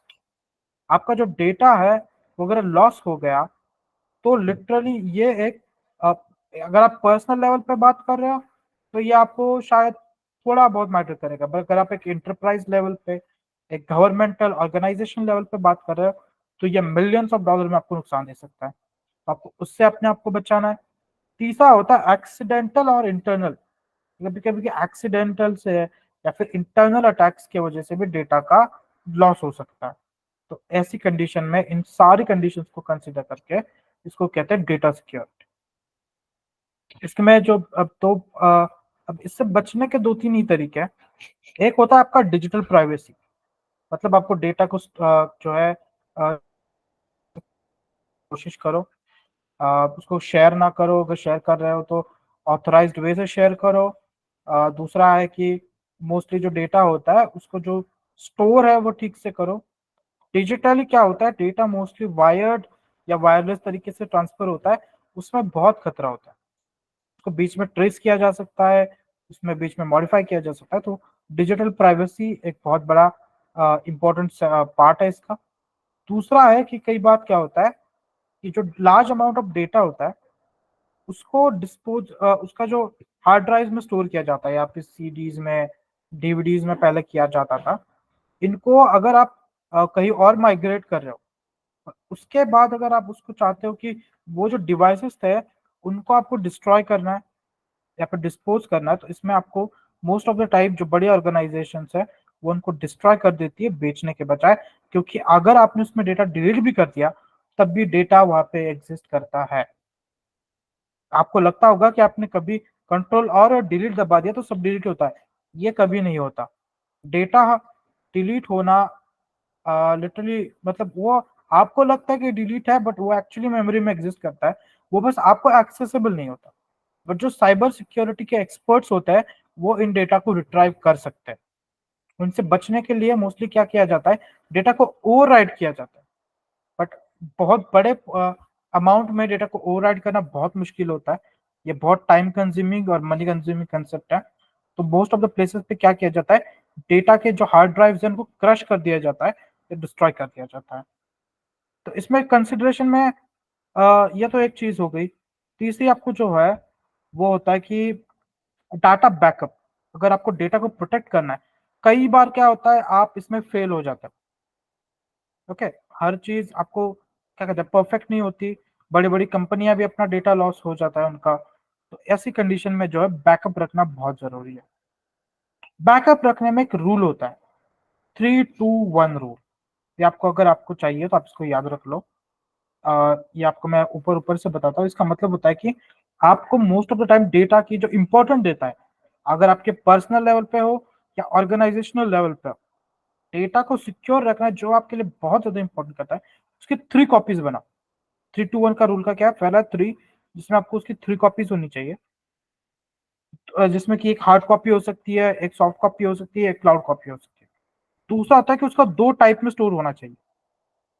2 टाइप्स का क्या मतलब है कि एक तो आप उसको एक क्लाउड पे डाल सकते हो, और एक होता है ऑन प्रेमाइसेस, यानी ऑन सिस्टम, जैसे कि आपके कंप्यूटर में हो गया, फोन में हो गया, यहाँ पर है। पर अगर ये डिवाइस खराब हो जाए या फिर करप्ट हो जाए, तो ऐसी कंडीशन में आपको वो डेटा किसी और लोकेशन पे भी रखना चाहिए। तो वो लोग क्या करते हैं, क्लाउड को प्रेफर करते हैं आज के जमाने में। तो ये हो गया 2। और एक होता है टू, मतलब 2 डिफरेंट फॉर्मेट्स। एक क्या हो गया आपका 3 डिफरेंट कॉपी ऑफ डेटा, वो 2 अलग अलग फॉर्मेट्स में होनी चाहिए। और 1 का जो होता है वो क्लाउड, क्लाउड में आपको हमेशा रखना है। इंपॉर्टेंट डेटा क्लाउड में रखा जाता है, क्योंकि क्लाउड्स की खुद की 3-4 कॉपीज होती है डेटा की, क्लाउड खुद रखता है। तो क्लाउड में डेटा सिक्योर रहने की संभावना ज्यादा है। तो ये 3-2 रूल क्या है, 3 डिफरेंट कॉपीज, 2 डिफरेंट फॉर्मेट्स, और एक क्लाउड में। ये जो है ये बेस्ट वे है आपके डेटा का बैकअप रखने का। आप एक पर्सनल लेवल पे 1 या 2 बैकअप रखते हैं लोग। मैं नॉर्मल डेटा की बात नहीं कर रहा, जो डेटा आपके लिए बहुत इंपॉर्टेंट है, ओके, जो कि आपके लिए शायद पैसे जितना मैटर करता है या जिसकी मनी वैल्यू है, ऐसे डेटा को स्टोर करने का ये एक सही तरीका है। दूसरे एक तरीका इसमें आता है, देखो, आर्काइविंग करके। अपने आर्काइव्स के वर्ड्स को सुना होगा अभी। अ, इसका एंड्रॉयड का नया वर्जन जो आया है ना, ऑक्सीजन, उसमें देखो अभी एप्स को भी आर्काइव करने के ऑप्शंस दे दिए गए हैं। ये लॉन्ग टर्म में डेटा स्टोर करता है, उसको आर्काइव करके। तो आप डेटा आर्काइविंग को यूज कर सकते हो आपके डेटा को सिक्योर करने के लिए। और डिस्पोजल ऑफ डेटा, जो कि मैं आपको बता चुका हूँ कि आपको डेटा को डिस्पोजल करना है, तो मोस्टली आप उसको या तो डिस्ट्रॉय कर दो, उसके हार्ड हार्ड ड्राइव को। अ, अगर वो खराब हो चुकी है, कुछ हो गई है, तो उसको डिस्ट्रॉय ही कर दो पूरा। अगर वो करप्ट हो चुकी है तो फिर सीधा क्या, उसका कोई मतलब नहीं बनता। एक और पॉइंट इसमें आता है डिस्क इंक्रिप्शन, जो कि मैं पहले भी आपको एक्सप्लेन कर सकता हूँ। इंक्रिप्शन काम आता है आपके डेटा को प्रोटेक्ट करने के लिए। एक और पार्ट है, अगर आप हो सके तो जो एंटीवायरस सॉफ्टवेयर होते हैं ना, ये भी मिलते हैं, देखो आपके जो आपकी हार्ड ड्राइव को स्कैन करते हैं, या फिर आपके जो अदर प्रोमाइसेस होते हैं स्टोरेज के, एसडी कार्ड, उनको स्कैन भी करने के ऑप्शन आजकल बहुत सारे एंटीवायरस प्रोवाइड करते हैं। तो आप उनका भी यूज कर सकते हो। अ, तो ये कुछ बड़ी बड़ी मोटा मोटा ये था ओवरव्यू आपका डेटा सिक्योरिटी का। डेटा सिक्योरिटी बहुत बड़ी फील्ड है, इसको कमर्शियल वर्ल्ड में बहुत यूज किया जाता है। बट एक पर्सनल लेवल पे आप इसको जितना यूज कर सकते हो अपने हिसाब से, उस हिसाब से आप कर सकते हो। जरूरी नहीं है कि आप इसको ज्यादा कंसिडर करो, क्योंकि ये मेजोरिटी ऑफ टाइम्स क्या होता है कि ऑर्गेनाइजेशन लेवल पे ज्यादा यूज होता है। अब जो तीसरा हमारा सब्जेक्ट था उस पर हम बात करने वाले थे, वो एंटरप्राइज सिक्योरिटी। ये जो है ये प्योरली, देखो पहले समझो एंटरप्राइज क्या होता है। What is enterprise? तो एंटरप्राइज उस ऑर्गेनाइज कुछ भी हो सकता है, ये कंपनी हो सकती है, ये कोई ऑर्गेनाइजेशन हो सकती है, ये कोई एजेंसी हो सकती है, एक ऐसी कोई भी जगह जहां पर आप काम करते हो उसको एंटरप्राइज कह सकते हैं। इसकी ब्रॉड डेफिनेशन है। गवर्नमेंट की एंटरप्राइजेस होती है, प्राइवेट एजेंसी एंटरप्राइजेस होते हैं, कुछ ऑर्गेनाइजेशंस होती है ना, जैसे कि एनजीओ होते हैं, कुछ एजेंसीज होती है जो काम करती है। इन सबको बड़े पैमाने पे एंटरप्राइज बोला जाता है। तो एंटरप्राइजेस में कौन सी चीजें होती है जिनको आपको सिक्योर रखना होता है? एक होता है आपका पीपल, लोग। अभी आप पीपल का मतलब है इंसान नहीं, उनका डेटा। आप एक ऑर्गेनाइजेशन का, एक एजेंसी का डेटा किसका होता है उसके पास? एक होता है उसके एम्प्लॉयज का डेटा, एक होता है उनके कस्टमर्स या कंज्यूमर्स का डेटा। तो इन दोनों को प्रोटेक्ट करना एंटरप्राइज सिक्योरिटी के अंडर आता है। दूसरी चीज होती है आपके सॉफ्टवेयर की सिक्योरिटी। क्या होता है कि कई कंपनीज के खुद के सॉफ्टवेयर होते हैं, खुद की वेबसाइट्स होती है ना। तो फर्मवेयर्स होता है, तो इनको अप टू डेट रखना ये भी इसका पार्ट है एंटरप्राइज सिक्योरिटी का। ये आपके लिए ज्यादा नहीं है, पर अगर आप में से कोई इसको फ्यूचर एज अ करियर में जाना चाहते हो, या फिर जिसको बहुत इंटरेस्ट है साइबर सिक्योरिटी में, इसमें जिसमें इसको आगे जाके पढ़ना है, तो आप इस पार्ट को पढ़ सकते हो। ये जो है ये आपको जॉब्स में इसमें हेल्प कर सकता है। अगर आपको एंटरप्राइज सिक्योरिटी पता है तो जरूर आपको आपके करियर में हेल्प कर सकती है। तीसरी जो सिक्योरिटी इसमें आती है वो है डेटा सेंटर्स की। जो आपके डेटा सेंटर्स होते हैं ना कंपनीज के, गवर्नमेंट के हो गए, प्राइवेट्स के हो गए, इनकी प्रोटेक्शन जो भी है वो भी एंटरप्राइज सिक्योरिटी में आती है। उसके बाद होता है आपका IoT devices, internet of things, in machines का, जो कि इसमें आपका सीसीटीवी कैमरेज हो गए, आपके बायोमेट्रिक सिस्टम्स हो गए, ये सब इनमें आता है। और आपका जो क्लाउड है, क्लाउड भी इसमें आता है। इन सबको प्रोटेक्ट करने को कंबाइनली जो होता है, एक ऑर्गेनाइजेशन जो काम करती है उसको कहते हैं एंटरप्राइज सिक्योरिटी या फिर एंटरप्राइज लेवल ऑफ सिक्योरिटी। अब इनमें थ्रेट्स क्या और से ये फेस करते हैं, तो ये कभी कभी क्या होता है, एक्सट्रैक्शन होता है इनका डेटा का, या फिर इन पे फिशिंग अटैक्स होते हैं, एक्टिव स्कैनिंग हो सकता है इनके सोर्सेज का, इन सारे छोटे मोटे अटैक, या फिर ये मालवेयर्स के अटैक्स फेस करता है। मोस्ट फेमसली ये रैंसमवेयर जो अटैक होता है ना, जिसमें आपका डेटा इनक्रिप्ट कर देते हैं और उसको वापस लेने के लिए पैसे मांगते हैं, जो कि आज बहुत कुछ होता है, बहुत इसमें लाइक बिलियंस ऑफ रुपीज और डॉलर्स का भी जो है नुकसान हो सकता है। स्पाईवेयर्स होते हैं जो कंपनीज के खिलाफ, ऑर्गेनाइजेशन के खिलाफ यूज किए जाते हैं। मोस्ट प्रोबेबली आपने एक नाम सुना होगा, पेगासस, राइट, जो बहुत चर्चा में था लास्ट ईयर, लास्ट या फिर उसके लास्ट ईयर। तो ये सब इसी में आता है। इन सारी चीजों का इंटरप्राइज लेवल पे जो है यूज किया जाता है। तो इन सारे थ्रेट से बचाने के लिए जो लोग रिस्पॉन्सिबल होते हैं, या फिर जो सिस्टम रिस्पॉन्सिबल होता है, उसको कहते हैं एंटरप्राइज लेवल सिक्योरिटी। तो ये हो गया आपका जो हमारा थर्ड लास्ट पॉइंट था, एंटरप्राइज सिक्योरिटी। अब बस एक पॉइंट बचा है हमारा लास्ट का, वो था एआई पावर्ड सिक्योरिटी थ्रेट्स या फिर cyber security threat. Last 2-3 years में जो सबसे बड़ी फील्ड अभी चल रही है, या फिर जिसपे काम चल रहा है, जो बहुत ट्रेंड में है, वो है एआई। अब जब एआई, जो जैसे कि हर कोई नई टेक्नोलॉजी जब मार्केट में आती है तो क्या होता है, उसके दो पार्ट्स होते हैं, एक होता है गुड यूज, एक होता है बैड यूज। हर जगह यही है। तो हर कोई इसको गुडली यूज करता है ऐसी बात है नहीं। एआई पावर्स को अब जो है, एआई पावर्ड मॉडल्स को कैम्स के लिए, या फिर आप जिसको कहते हो साइबर अटैक्स के लिए बहुत यूज किया जा रहा है। इनमें मशीन लर्निंग का यूज किया जा रहा है, इनको बहुत ज्यादा एक्यूरेट बनाने की कोशिश की जा रही है। तो इनसे भी आपको जो है बचना है। अब एनएलपी नाम की एक टेक्नोलॉजी है, जैसे चैटबॉट्स बनाए जाते हैं, तो इनका भी यूज अब अभी तो इनका उतना यूज नहीं दिख रहा है, पर अगले 5 से 10 सालों में ये मेन स्ट्रीम में होगा। और मेरे हिसाब से 50% से ज्यादा साइबर थ्रेट्स इसी से जनरेट होंगे। इसमें आपका कंप्यूटर विजन भी आ रहा है, जिसमें अगर आपने अभी रिसेंटली जो न्यूज में चीज थी वो थी डीप फेक। अगर आपने इसके बारे में सुना होगा, किसी एक्ट्रेस का डीप फेक बना के उसको इंटरनेट पर डाल दिया गया था। तो ये चीजें भी हो रही है, ये भी एआई का ही पार्ट है। और इन सारी चीजों से जो भी थ्रेट्स आ रहे हैं, इनको आप कहते हैं AI powered cyber security threats. अब इनका क्या मतलब, क्या मोटे मोटे थ्रेट्स हैं इनमें? देखो, एक है जो पहले फिशिंग अटैक होता था, जिसमें आपको लिंक भेजी जाती थी और उस पर क्लिक करने के बाद आपका डेटा जो है वो एक्सेस कर लिया जाता था अटैकर्स की तरफ से। तो अब ये बहुत ज्यादा एक्यूरेट हो गया है, क्योंकि ये आपका सोशल इंजीनियरिंग करता है, जिसमें वो आप पर्सनल का डेटा जो है वो उन मॉडल्स में डाल के उनका यूज करके इनको और ज्यादा प्रिसाइज बना रहे हैं। इसमें अभी तो लोग वॉइस सिंथेसिस, वॉइस क्लोनिंग का यूज किया जा रहा है, जिससे कि आपके फैमिली मेंबर्स का, आपके फ्रेंड्स का जो वॉइस है उसको कॉपी करके, उसको क्लोन करके, उससे आपको कॉल करके आपसे पैसे की डिमांड की जा सकती है। तो इसको अभी नया नाम दिया गया है विशिंग। इसको वॉइस फिशिंग कहते हैं। इसमें जो अटैकर्स है वो किसी नोन पर्सन के वॉइस को कहीं से एक्सेस करके उसको एआई मॉडल में डाल के उसके यूज से लोगों को फिशिंग अटैक्स करने की कोशिश हो रही है। और अभी जैसे कि मैंने आपको एक और बात बताई, ऑटोनॉमस चैटबॉट्स। तो ये एज ए ह्यूमन प्रिटेंड करते हैं कि कोई इंसान है करके, और ये आपसे डेटा एक्सट्रैक्ट करने की कोशिश करते हैं कि हाँ मैं ये बात कर रहा हूँ, मैं यहाँ से बात कर रहा हूँ, आपका नाम क्या है, आप कहाँ पे काम करते हो, इस तरह के क्वेश्चंस पूछ के आपका डेटा एक्सट्रैक्ट किया जाता है, जिसको फ्यूचर में आपके खिलाफ अटैक करने के लिए यूज किया जाता है।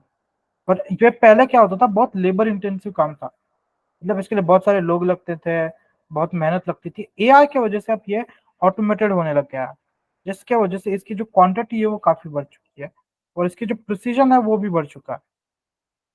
इसके कुछ बहुत सारे आपको जो है अभी आसपास में इसके बहुत सारे एग्जांपल्स भी आपको दिखने मिल जाएंगे। अगले कुछ सालों में इनकी अमाउंट्स और आपका जो पॉसिबिलिटी है वो भी बढ़ जाएगी। तो अच्छी खासी पॉसिबिलिटी है कि अगले 2 से ढाई साल में आप भी इसका शिकार हो सकते हो। इसके लिए आपको इससे बचने के लिए हमेशा किसी भी डेटा को ऑनलाइन डालने से पहले सोच लेना चाहिए कि कहीं उसका किसी मॉडल में तो यूज नहीं हो रहा आपके खिलाफ। और दूसरी चीज है, आप हर एक फोन कॉल मैसेज को जो है आप हमेशा कोशिश करो कि उसको क्वेश्चन करो कि ये कौन कर रहा है, कि ये ऑथेंटिकेट है, कि ये आवाज जो है वो थोड़ी ऑटो जनरेटेड तो नहीं लगी। तो इन सारी चीजों को आप कंसिडर करो जब आप अ, किसी अननोन कॉल से या अननोन ईमेल आईडी से कुछ चीज रिसीव करो। ये किसी भी फॉर्मेट में हो सकता है। अब ये टेक्स्ट फॉर्मेट में नहीं रहा बस, ये वीडियो फॉर्मेट में हो सकता है, ये ऑडियो फॉर्मेट में हो सकता है, ये किसी भी फॉर्मेट में आ सकता है। एआई ने पूरी फील्ड को इसके बदल दी है। अब इसके जो परिणाम क्या हो रहा है, फाइनेंशियल लॉस हो रहा है, लोगों के पैसे इसके खराब हो रहे हैं, जो कुछ कंपनीज के जो ट्रस्ट है वो डिग्रेड हो रहा है। लाइक आप फिर इसके बाद आप जीमेल को भी ट्रस्ट नहीं करोगे, व्हाट्सएप को भी ट्रस्ट नहीं करोगे, आपका ट्रस्ट उड़ जाता है चीजों से अगर आपके साथ फ्रॉड हो जाए तो। तीसरा, इसको अभी जो बड़ी कंट्रीज भी एज वॉरफेयर यूज कर रही है, जिससे मिस इन्फॉर्मेशन फैलाना, लोगों को मैनिपुलेट करना। आपको इस इलेक्शन के दौरान भी कुछ ऐसी न्यूज आपने सुनी होगी कि कुछ डीप फेक्स का किसी का यूज करके इसका जो मिस इन्फॉर्मेशन है उसका यूज किया जा रहा है। तो ये भी एक एआई ड्रिवन थ्रेट है। अब इसमें बात क्या आ रही है ना, इसको ट्रेस बैक करना भी मुश्किल हो गया है, जिसकी वजह से इसका जो लीगल और रेगुलेटरी चैलेंजेस है वो लोग अब फेस कर रहे हैं। लोगों के रिसोर्सेज भी इसमें खतरे में आ रहे हैं, उनका ड्रेनेज हो रहा है। तो ये सारी चीजें एआई की वजह से जो इस फील्ड में चेंजेस आ रहा है, इसके बारे में भी आपको अप टू डेट रहना चाहिए। जितनी आप जानकारी इसके बारे में जान सकते हो उसकी करो। हर चीज को ट्वाइस क्वेश्चन करो। अगर आपको मैसेज मिलता है, अगर मतलब आपको पहले जो है वो स्कैम बस मैसेज से है या फिर कॉल से किया जाता था, आज ये और पर्सनलाइज हो चुका है। ये आपके किसी अपने का वीडियो हो सकता है, कुछ हो सकता है। तो आप क्या करो, अगर ऐसा कुछ हो ना, उसको एक और बार ऑथेंटिकेट करो। कि आप अगर किसी आपके दोस्त का आ रहा है तो उनकी फैमिली को कॉल करो, किसी और को कॉल करो, कंफर्म करो कि क्या ऐसा कुछ हुआ है क्या। वो ये क्या नहीं कहते एक्सीडेंट हुआ है, पैसे चाहिए, ऐसी चीजें हो सकती है। तो आपको एक डबल वेरिफिकेशन हर चीज की अब करनी पड़ेगी। जैसे मैंने बोला था ना, 2 फैक्टर ऑथेंटिकेशन। अब एआई की वजह से आपको एक नई चीज पर ध्यान देना है। 2 फैक्टर ऑथेंटिकेशन के बजाय 2 फैक्टर ऑथेंटिकेशन आपको इसमें भी करना पड़ेगा कि आपको हर चीज को दोबारा चेक करना पड़ेगा, दोबारा ऑथेंटिकेट करना पड़ेगा क्या ये सच्चाई भी है या नहीं। मोस्टली जो फाइनेंशियल बीच में आ जाता है ना, पैसे की बात आ जाती है, तो ये आपको जरूर करना चाहिए। कहीं पे आप पैसे किसी को डिलीवर कर रहे हो, इसको दे रहे हो, तो इस बारे में आपको इस बारे में जानना चाहिए पहले कि आपको ये ऑफर, ये सच्चाई भी है कि नहीं, ये जो साउंड मैं सुन रहा हूँ किसी का, वो उसी शख्स का है या नहीं है, या फिर ये जो वीडियो मुझे किसी ने फॉरवर्ड किया है ये रियल है या किसी एआई मॉडल से बनाया गया। ये सारे क्वेश्चन अभी आपको अपने आप को पूछने पड़ेंगे। अभी अभी ये ज्यादा शुरुआत हुई है, ये बाहर की कंट्रीज में बहुत चल रहा है, इंडिया में भी ये बहुत जल्दी आ जाएगा। 1-2 साल में आप इसको देख लोगे, आसपास में 3-4 साल में ये मेन स्ट्रीम में आ जाएगा। तो हाँ, तो शायद 1 बज चुके हैं। हमने अपने 1 आवर का पूरा सेशन कंप्लीट कर लिया। मैं लगभग हर एक टॉपिक को, जो 4 टॉपिक्स थे उनको कवर कर लिया है। अब हम जो है 15 मिनट का एक डिस्कशन सेशन रखते हैं, Q&A सेशन। अगर आप में से किसी के कोई क्वेश्चन है तो आप मुझे पूछ सकते हो। ओके द्रोण, पूछो। बेटे आप सब लोग क्वेश्चन छोटे रखना और रिपीट नहीं करना, हाँ, जिससे हाँ ज्यादा अगर, से ज्यादा चीजें कवर हो जाए। ओके। Thank you. अनम्यूट करके आप डायरेक्ट पूछ सकते हैं। हाँ हिमांशु, आप बोल। हिमांशु, हेलो, हाँ हिमांशु, पूछिए। Good afternoon sir. Good afternoon. Sir मेरा क्वेश्चन है कि जैसे आपने आर्काइव के लिए बोला, तो अभी मेरे पास एक वीडियो आई थी, तो उसमें मैंने देखा था कि जैसे हमारा प्ले स्टोर पे ना भी आर्काइव के आते हैं, तो जो हमारे ऐप्स हैं हाँ जो हाँ, हम नॉर्मली यूज नहीं करते हैं, तो वो हमारा स्टोरेज एक्सेस करता है, तो स्टोरेज बात बिल्कुल बात बिल्कुल। तो वो अगर हम ऑन करके रखते हैं तो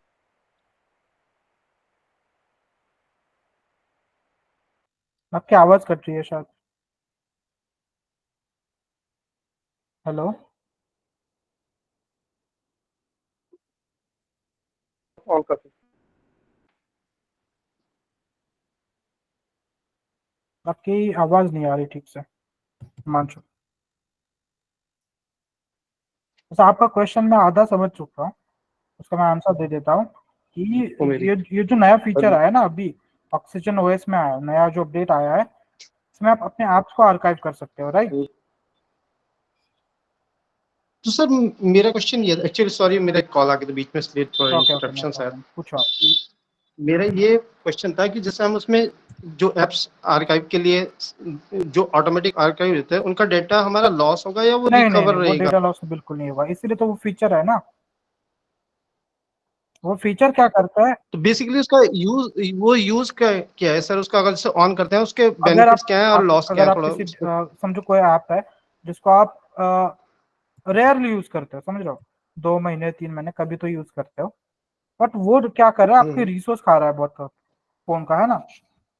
बैटरी हम्म हम्म एप्स जो होते हैं वो बैकग्राउंड में रन करते हैं, पता है ना आपको। हम्म। तो यस यस ऐसी सर। कंडीशन में क्या होता है, जो रेयरली यूज या फिर वो होता क्या, आपको वो ऐप जरूरी है, आप उसको अनइंस्टॉल नहीं कर सकते, है ना, यस यस क्योंकि आप यस। उसको बार बार इंस्टॉल सेटअप करना नहीं चाहते। तो ऐसी कंडीशन में आप उसको यूज कर, देखो 2 चॉइसेस होती है, या तो आप अनइंस्टॉल कर लोगे या फिर उसको आर्काइव कर लोगे, है ना। यस यस अब yes. Most of the time क्या होता है, अनइंस्टॉल के बाद आप डेटा लॉस हो जाता है कुछ बार, ओके, आपका जो डेटा होता है यस उसमें। यस। अगर आप उसको आर्काइव करते हो तो उसका डेटा लॉस नहीं होगा, और उससे आपका ऑप्टिमाइजेशन भी हो जाएगा, ओके। ओके। बस उतना होता है थैंक कि यू सर। वो रिसोर्स के बजाय डिलीट में, और उसमें एक ही ये है कि वो थोड़ा सा स्टोरेज लेता है। ठीक है सर। हाँ, बस वो आर्काइव हो जाएगा। मतलब ऑन करके रखने में हमें कोई लॉस कोई नहीं नहीं है होगा, कि जब हमारा जब कोई। तुम उसको बंद कर दोगे वो ऐप जैसा था वैसा वापस आ जाता है। ठीक है सर, थैंक यू। हाँ, बल्कि वो अच्छा फीचर है, इसलिए तो उन्होंने लॉन्च किया ना। हाय सर, मैं मिलन बोल रहा हूँ। हाँ मिलन, बोलिए। मेरा क्वेश्चन है बैंकिंग सिक्योरिटी के बारे में। हाँ जैसे कि हम ऑटो डेबिट के लिए ऑप्शन देते हैं, मतलब कभी कभी मंथली बिल पेमेंट करना होता है, जी जी, हाँ। उसमें हम ऑटो डेबिट करने के लिए पेमेंट के ऑप्शन देते हैं। तो क्या ये मतलब कितना सिक्योर है ये हमारे लिए? देखो, ऑटो डेबिट का बात ये कि आप किस कंपनी को दे रहे हो, है ना। अगर आप किसी रेप्यूटेड कंपनी को दे रहे हो तो वो ठीक से करते हैं। और जब भी आपके इससे कोई ट्रांजैक्शन होता है ना बैंक से, उसके डिटेल्स आपके पास अवेलेबल होते हैं जब आप सब्सक्राइब करते हो किसी ऑटो हाँ सर। डेबिट को। तो फिर भी आप मंथली तो चेक कर ही लेते हो कि मेरे पैसे कट रहे हैं कि नहीं कट रहे, है ना। हाँ वो तो है ही, वो तो लेकिन फिर भी उतना कितना सिक्योर हो में ये है, वही भी पूछना अनसिक्योर, था वो। उसमें अनसिक्योर कुछ नहीं होता उसमें। वो बस क्या होता है, कन्वीनियंस के लिए डाल दिया है। लोग अपना बिल पे करना भूल जाते हैं, कुछ हो जाता है ना, वो एक कन्वीनियंस के लिए फीचर लॉन्च किया गया था। बट हाँ, क्या होता है कई बार जो फ्रॉड होते हैं ना, वो गलती से क्या कर देते हैं कि किसी का आपका किसी ऐसी सर्विस को जिसको आप यूज नहीं कर रहा, ओके, हाँ उसका वो स्टार्ट कर देता है। इस कंडीशन में आपका पैसा कट जाता है अकाउंट से, और आपको पता नहीं चलता कि आपको क्या लगता है कि मैंने 4-5 जगह पर ऑटो ये करके रख दिया है ना, तो ये हाँ उन्हीं सर। में से किसी एक का कटा होगा। तो ऐसी जी कंडीशन में जी। आपको हमेशा सतर्क रहना है। और जब भी आपका पैसा कट रहा है, आपको चेक करना है कि किस सोर्स से वो पैसा कटा है ना, कट के वो कहाँ पे गया है। लाइक अगर आपका बिल पेमेंट हुआ है इलेक्ट्रिसिटी का, आपका डेबिट का हुआ है, आपका क्रेडिट कार्ड का हुआ है, या फिर आपका जो मोबाइल फोन का ऑटो डेबिट हुआ है, होता है ना, जियो का होता है ये सब। तो आप उसको चेक कर लिया करो बस कि किसका हुआ है। और अगर आपको ऐसा लग रहा है कि इस सर्विस को मैं यूज ही नहीं करता और ये मेरे पैसे कट रहे हैं, तो ऐसी कंडीशन में वो फ्रॉड कहलाएगा, है ना।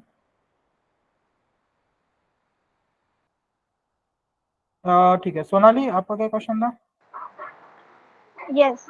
Good afternoon, sir. Good sir, afternoon.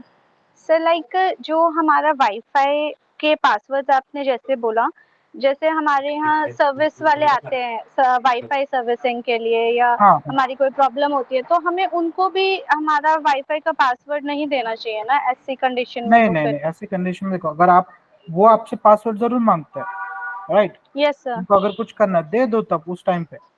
पर जब वो चले हम्म। जाए ना, वो पासवर्ड एग्जैक्टली बंद कर दो, बदल दो उसके जाने के बाद, है ना। ओके सर, आप उनको भी हम गेस्ट पासवर्ड दे सकते हैं क्या? देखो, कब अगर कुछ चेंजेस करने होते हैं ना सिस्टम में, तो उसको हम्म। एडमिन प्रिविलेजेस चाहिए होता है। ओके वैसे ही, मतलब आप राउटर्स के इसकी बात कर रही हो या दूसरे सिस्टम्स की बात कर रहे हो? सर, राउटर्स की, जैसे मेरे घर में वाईफाई जो हाँ कनेक्शन हाँ, है, ठीक तो है, मुझे समझ उसकी गया मैं। सर्विस कर, मतलब उसमें प्रॉब्लम आ रही है, तो मैं आते हैं जैसे एयरटेल वाले, तो उनको हमें गेस्ट पासवर्ड देना चाहिए या फिर हमें अपना नहीं पासवर्ड नहीं, दे देना उनको आप चाहिए मेन उन्हें? पासवर्ड दे दो। बट क्या कर लिया करो, हम्म। अगर वो कभी आ रहे हैं ना, हम्म। उससे पहले आप एक डमी पासवर्ड सेट करके उनको दे दो, समझ रहे हो। अच्छा अच्छा। और फिर वो ओके। जब चले जाए तो आप पहले वाला पासवर्ड लगा लो, या फिर वो जब चले जाए तब चेंज कर लो, क्योंकि आप ट्रस्ट तो किसी पे नहीं कर हम्म। सकते, right. Yes sir, that's the point ना, ट्रस्ट तो आजकल किसी पे कर ही नहीं सकते फिर। हाँ, ट्रस्ट तो आप किसी पे नहीं कर सकते। And sir, one thing more, like हम जूम पे कोई मीटिंग कर रहे हैं एंड हम अपना डेटा शेयर कर रहे हैं, बट हाँ, हमने वो मीटिंग रिकॉर्ड नहीं करी है, लाइक तो वो हमारी क्लाउड पे सेव तो होगी नहीं, बट तब भी क्या उस जूम मीटिंग पे अपना डेटा शेयर करना सेफ है या नहीं है? मतलब आप स्क्रीन शेयर करने की बात कर रहे हो? स्क्रीन शेयर, या लाइक स्क्रीन शेयर, या फिर मैं अपनी फैमिली में ही जूम पर कुछ हम लोगों की होती है, हम मेरे हस्बैंड से मेरी बात हो रही है या कुछ भी, तो अगर हमें उस पर डेटा शेयर करना चाहिए, मतलब वॉइस में या स्क्रीन पर भी हमें देखो अपने देखो, डेटा शेयर करना चाहिए कि नहीं? जो जूम है या फिर गूगल मीट हम्म। ये थोड़े अच्छे खासे सिक्योर प्लेटफॉर्म्स है ना। Yes sir. या फिर आपका माइक्रोसॉफ्ट टीम हो गया। हम्म। बट फिर भी शायद मोस्टली आप ना, ये जो गूगल और माइक्रोसॉफ्ट टीम है ना, हम्म। इनको मैं थोड़ा ज्यादा सिक्योर मानता हूँ जूम से। जूम से।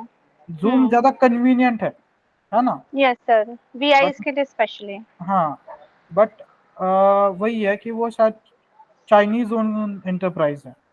Yes sir. तो आप उसको कितना, वैसे मैं बहुत सारी ऑर्गेनाइजेशन पे यूज करती है उसे, बट हम्म। उनका क्या होता है, ऑर्गेनाइजेशन स्पेशल सब्सक्रिप्शन होता है, तो वो सिक्योरिटी को ध्यान में रखता है।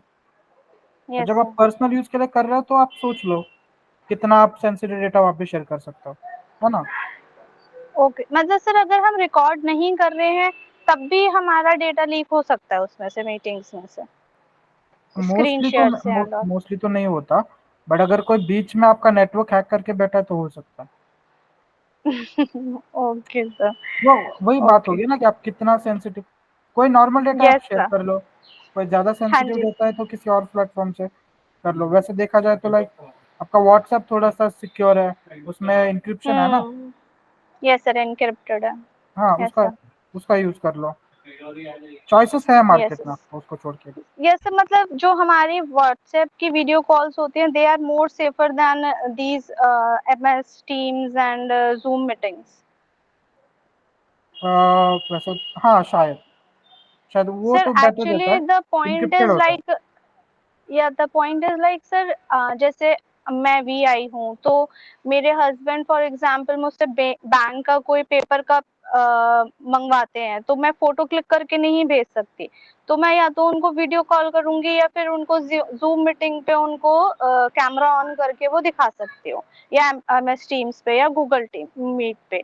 तो वो किस पे बेटर है कि हम व्हाट्सएप यूज करें या गूगल मीट या फिर जूम, किस तरह से हम अपना मतलब इसका बैंक का लीक डेटा? लीक होने की जो प्रोबेबिलिटी है वो 0.00 में होती है, बट कभी जीरो नहीं होती, पूरी जीरो नहीं होती। ओके। मोस्टली आपको अगर कन्वीनियंट लगता है ना ये जूम, तो यस आप सर। यूज कर लो, उसका भी अच्छा खासा इंक्रिप्शन आता है। ओके। नॉर्मल चीजों के लिए क्या कोई बात नहीं है उसका यूज करना। बस वो जो होता है ना आपका पिन बिन होता है, वो यस वो सर। उस वक्त किसी और प्लेटफॉर्म से करता है ना। Okay sir. मोस्टली वो ओके। तो मोस्टली करना ही नहीं चाहिए, जैसे कि आपका हम्म। डेबिट पिन हो गया, ऐसा कुछ डेटा हो गया। Yes yes sir. आशुतोष। हाँ ठीक है, ओके सर। कौन है नेक्स्ट? आशुतोष, आप पूछ लो। सर अगर मान लीजिए हमारा सिस्टम ऑलरेडी हैक हो चुका है, हाँ, हमें कैसे पता लगेगा कि हैक कर लिया है और हम उससे बच कैसे सकते हैं? देखो, अगर डिपेंड करता है वो किस टाइप का हैक हुआ है, और किसने किया है। अगर तुम्हें पता हो ये जो पेगासस नाम का सॉफ्टवेयर था अभी, तो यस सर। जो हाई हाई प्रोफाइल लोग हैं, इनके जो सिस्टम्स पे हैक होते हैं ना, उनको पता भी नहीं चलता सालों तक कि वो हैक हो चुके हैं। मोस्टली हैक हो चुका है कि नहीं, ये पता करना बहुत मुश्किल है। इसके लिए आप हमेशा कोशिश करो कि आप हैक हो ही ना। बट इसके कुछ साइंस होते हैं, जैसे कि आपका जो बिना वजह ही आपका इंटरनेट ज्यादा यूज होता है, समझ रहे हो? Yes sir. कि मतलब तुम कोई भी सर्विस यूज नहीं कर रहे हो, फिर भी तुम्हें दिख रहा है कि 3 Mbps 4 Mbps डेटा ऊपर नीचे जा रहा है ना, अपलोड या फिर डाउनलोड हो रहा है। वो हो सकता है, या फिर तुम्हारा फोन अचानक से थोड़ा सा स्लो हो जाए, ओके, उसकी स्पीड थोड़ी कम हो जाए, ये कंडीशन हो सकती है। या फिर तुम किसी चीज को एक्सेस ना कर पाओ, या फिर कोई कुछ डिलीट हो रहा है सिस्टम से, कुछ भी तुमको सस्पिशियस लगे ना, तो एक बार क्या कर लिया करो, जो तुम्हारे पास एंटीवायरस है उसको स्कैन कर लिया करो। और अगर थोड़ा ज्यादा सस्पिशियस है तो फिर तुम कुछ और भी एक्शंस ले सकते हो उसको। मोस्टली बहुत डिफिकल्ट होता है ये पता करना कि अगर स्पाईवेयर है तो मुश्किल है। जो नॉर्मल अटैक्स होते हैं वो पता चल जाता है, क्योंकि आपके सिस्टम पे उसका असर होता है। Okay sir. सर मेरा लास्ट क्वेश्चन है कि मान लीजिए हमारे पास कोई व्हाट्सएप पे या किसी भी सोशल मीडिया पे कुछ भी आ रहा है, व्हाट्सएप मतलब हाँ। मैसेज आ रहा है, ऑडियो आ रहा है, वीडियो आ रहा है, तो हम्म। हमें डबल वेरिफिकेशन हम कर सकते हैं न्यूज़पेपर के थ्रू। तो ये देखो, तुम बेसिक। बेसिक है कि तुम हर चीज का डबल वेरिफिकेशन कर लो। किसी भी चीज को, लाइक किसी लिंक पे क्लिक कर रहे हो, कोई वीडियो है, कोई न्यूज है, कुछ है, आप उसको वेरीफाई कर लिया करो। क्योंकि आज एआई के इससे किसी का आवाज कॉपी किया जा सकता है, वीडियोस बनाए जा सकते हैं, है ना। यस तो ये सर। बहुत आगे जा चुका है, तो ये सारी चीजें सही नहीं है। आज तो व्हाट्सएप कॉल्स पे भी बहुत सारे फ्रॉड हो रहे हैं, ओके। सर इसका कोई तरीका है, मतलब हमें न्यूज़ है, कोई मतलब कुछ सोशल मीडिया पे आई हुई है, हमें वेरिफिकेशन करना है पर खुद से करना है इंडिपेंडेंटली, ऐसा क्या पॉसिबल है बिना न्यूज़पेपर के या सोशल मीडिया उसके मीडिया के? मीडिया क्या, मतलब कोई न्यूज तो तुम नहीं कर सकते उसके बिना। हाँ, अगर किसी पर्सन को वेरीफाई करना है तो तुम कोई और तरीका यूज कर सकते हो, है ना। जैसे कि फोन नंबर हो गया, ट्रू कॉलर हो, ट्रू कॉलर पे भी नकली डेटा दे दिया जाता है ना। कोई बोलता है मैं पुलिस ऑफिसर बात कर रहा हूँ, या फिर मैं इस बैंक से बात कर रहा हूँ, है ना। ओके, मोस्टली थैंक यू यही सर। फ्रॉड्स होते हैं, देखो। कि मैं इस बैंक से बात कर रहा हूँ, ये उसकी, या फिर कोई बोलता है कि मैं पुलिस स्टेशन से बात कर रहा हूँ, आपका ये है, तो ऐसे कंडीशन में उनको उनका उनको वेरीफाई कर लो कि वो आदमी सही है क्या। कि भाई अब तुम ये पूछ लो कि आपका एम्प्लॉय आईडी क्या है, ये क्या है, आप कौन सी ब्रांच में हो, है ना। Yes sir. मोस्टली वो क्या करते हैं कि हाँ बहुत घाई है, 15 मिनट में जो चाहिए सिस्टम बंद हो जाएगा। अगर ऐसा कोई आपको झांसा दे रहा है ना कि यस सर। लालच दिखा रहा है, या फिर बहुत फटफट बोल रहा है कि जल्दी बताओ, तो समझ लेना मोस्टली वो फ्रॉड है ना। जी सर। ये कंडीशन मोस्टली फ्रॉड ही होती है, जहां पर लोग क्या करते हैं कि आपको इमोशंस के साथ खेलते हैं आपके। तो अगर कोई इमोशनल चीज कर रहा है तो उसको ज्यादा डबल वेरीफाई कर लेना। ठीक ओके है। सर। हाँ संदीप, संदीप आपका क्या। संदीप कुमार शर्मा।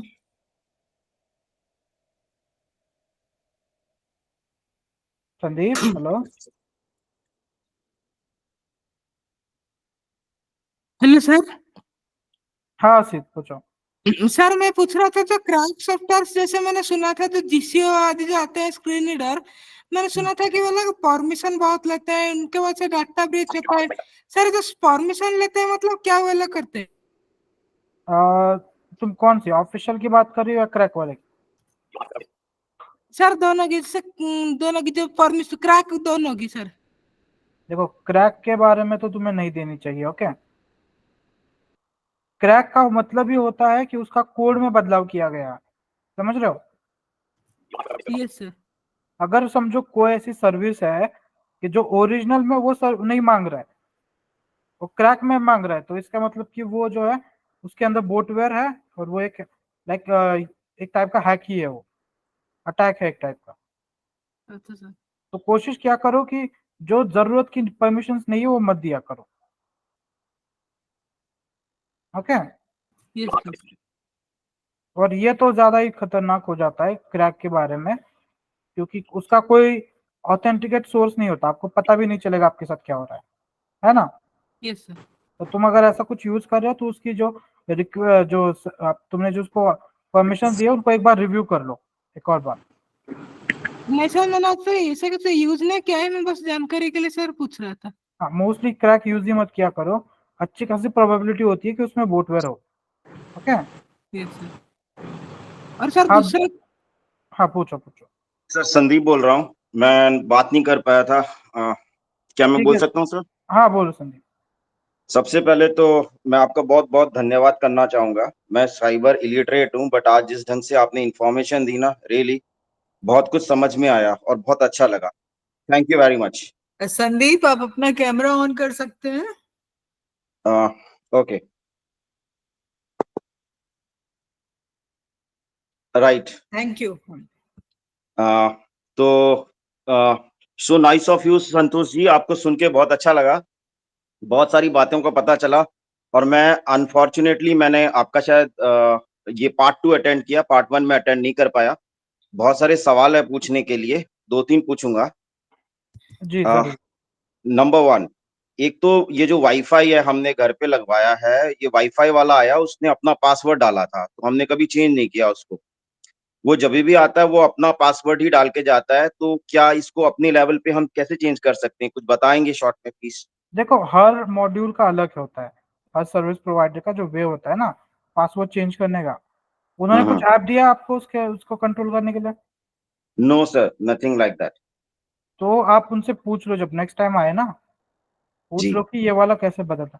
मोस्टली आपको अपना पासवर्ड नहीं देना चाहिए वाईफाई का किसी, इवन जो मेंटेनेंस वाले लोग होते हैं ना उनको भी नहीं, क्योंकि ओके एक्चुअली उनको ज्यादा पता होता है इन सारी चीजों के बारे में, तो इसका मिसयूज हो सकता है। आप नेक्स्ट टाइम ओके जब आए तो बोलो कि हम इसको खुद से कैसे चेंज कर सकते हैं, और जब वो चले जाए ना तो बदल देना। ओके मोस्टली क्या ओके। 2-3 महीने में एक बार आते होंगे? नहीं, एक्चुअली ये लोकल एक मैंने वाईफाई लिया हुआ है। I I want to switch on to some company like Airtel और जियो। तो वो लोकल में क्या वो आते हैं, इतना स्पीड भी नहीं है उसका, तो हम्म। उसको चेंज भी करना है। तो नेक्स्ट टाइम जैसे एयरटेल का या कोई कंपनी का लेंगे तो मेरे ख्याल से ज्यादा बेटर रहेगा। जी जी, देखिए आपको एक याद रखिए, वाईफाई आपका डोर बन जाता है नेटवर्क से, है ना। अगर आपका वाईफाई हैक है ना, तो आपका हर चीज जो उससे कनेक्टेड है वो हैक है। आपका फोन, आपका लैपटॉप, आपकी जितनी उसने कनेक्टिविटी से आप जो भी कर रहे हो वो सब उसको पता चल जाता है। ठीक है, आपकी ठीक, बातें, आपके वीडियोस, आप उससे जितना डाउनलोड कर रहे हो, अपलोड कर रहे हो, वो सब। वाईफाई सिक्योरिटी बहुत इंपॉर्टेंट। ठीक है। अच्छा, एक और सवाल है सर मेरा। जी पूछिए। मैं कल परसों भी फोन यूज कर रहा था, मेरे को एक मैसेज फ्लैश हुआ, Android system keep stopping, something like that. मुझे याद नहीं एग्जैक्टली क्या है। हाँ, समझ हालांकि गया। मेरा फोन बहुत सही चल रहा है, बट वो क्या आया मुझे समझ नहीं आया। आपका स्टोरेज ज्यादा हो गया होगा शायद।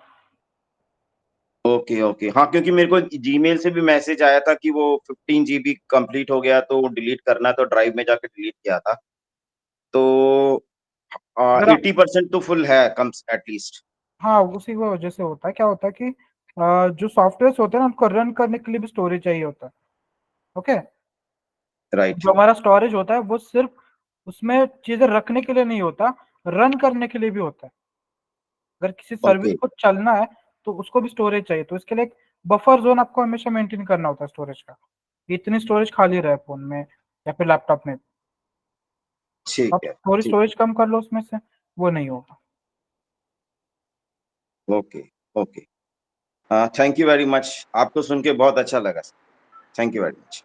धन्यवाद Sandeep. Excuse me, sir. Excuse हाँ me, sir. This is Sonali. हाँ सोनाली। या सर, लाइक यूट्यूब पर, जैसे यूट्यूब का अगर किसी से मैं क्रैक वर्जन ले रही हूँ, that then it won't be safe, like YouTube का प्रीमियम क्रैक वर्जन।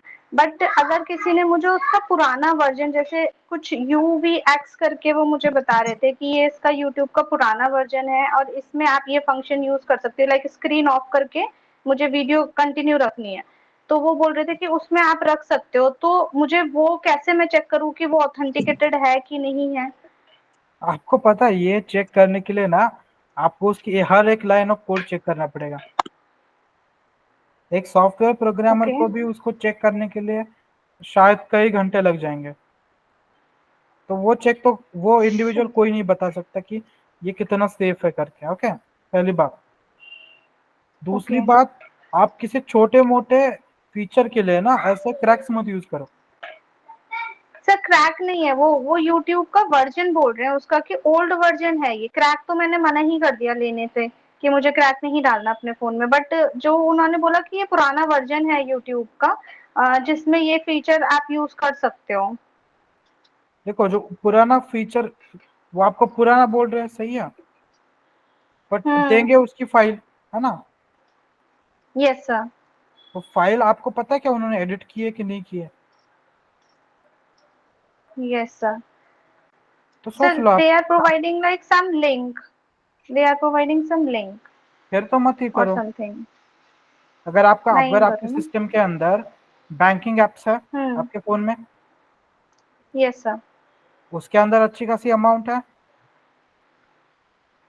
हो सकती है सर। तो फिर एक सोच लो कि वो अमाउंट है और उसके ऊपर यस सर। थ्रेट है, तो आप ये इतनी छोटी चीज के लिए क्या उसको खतरे में डालोगे? No sir.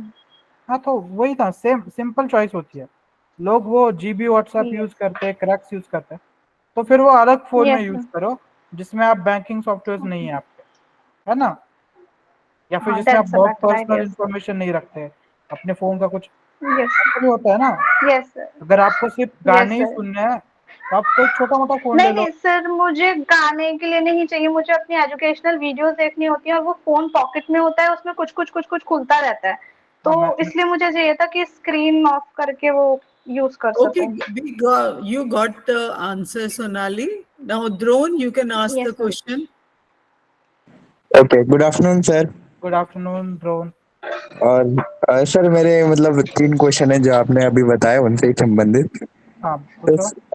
जैसे कि सर आपने ना अभी एक बताया था, मतलब अगर कोई ऐसे व्यक्ति है जिनको पासवर्ड याद करने में दिक्कत होती है, कई ऐसे लोग होते हैं, तो आपने बताया था पासवर्ड मैनेजर पे सेव कर सकते हैं, कई ऐसे एप्लीकेशंस मार्केट में आते हैं।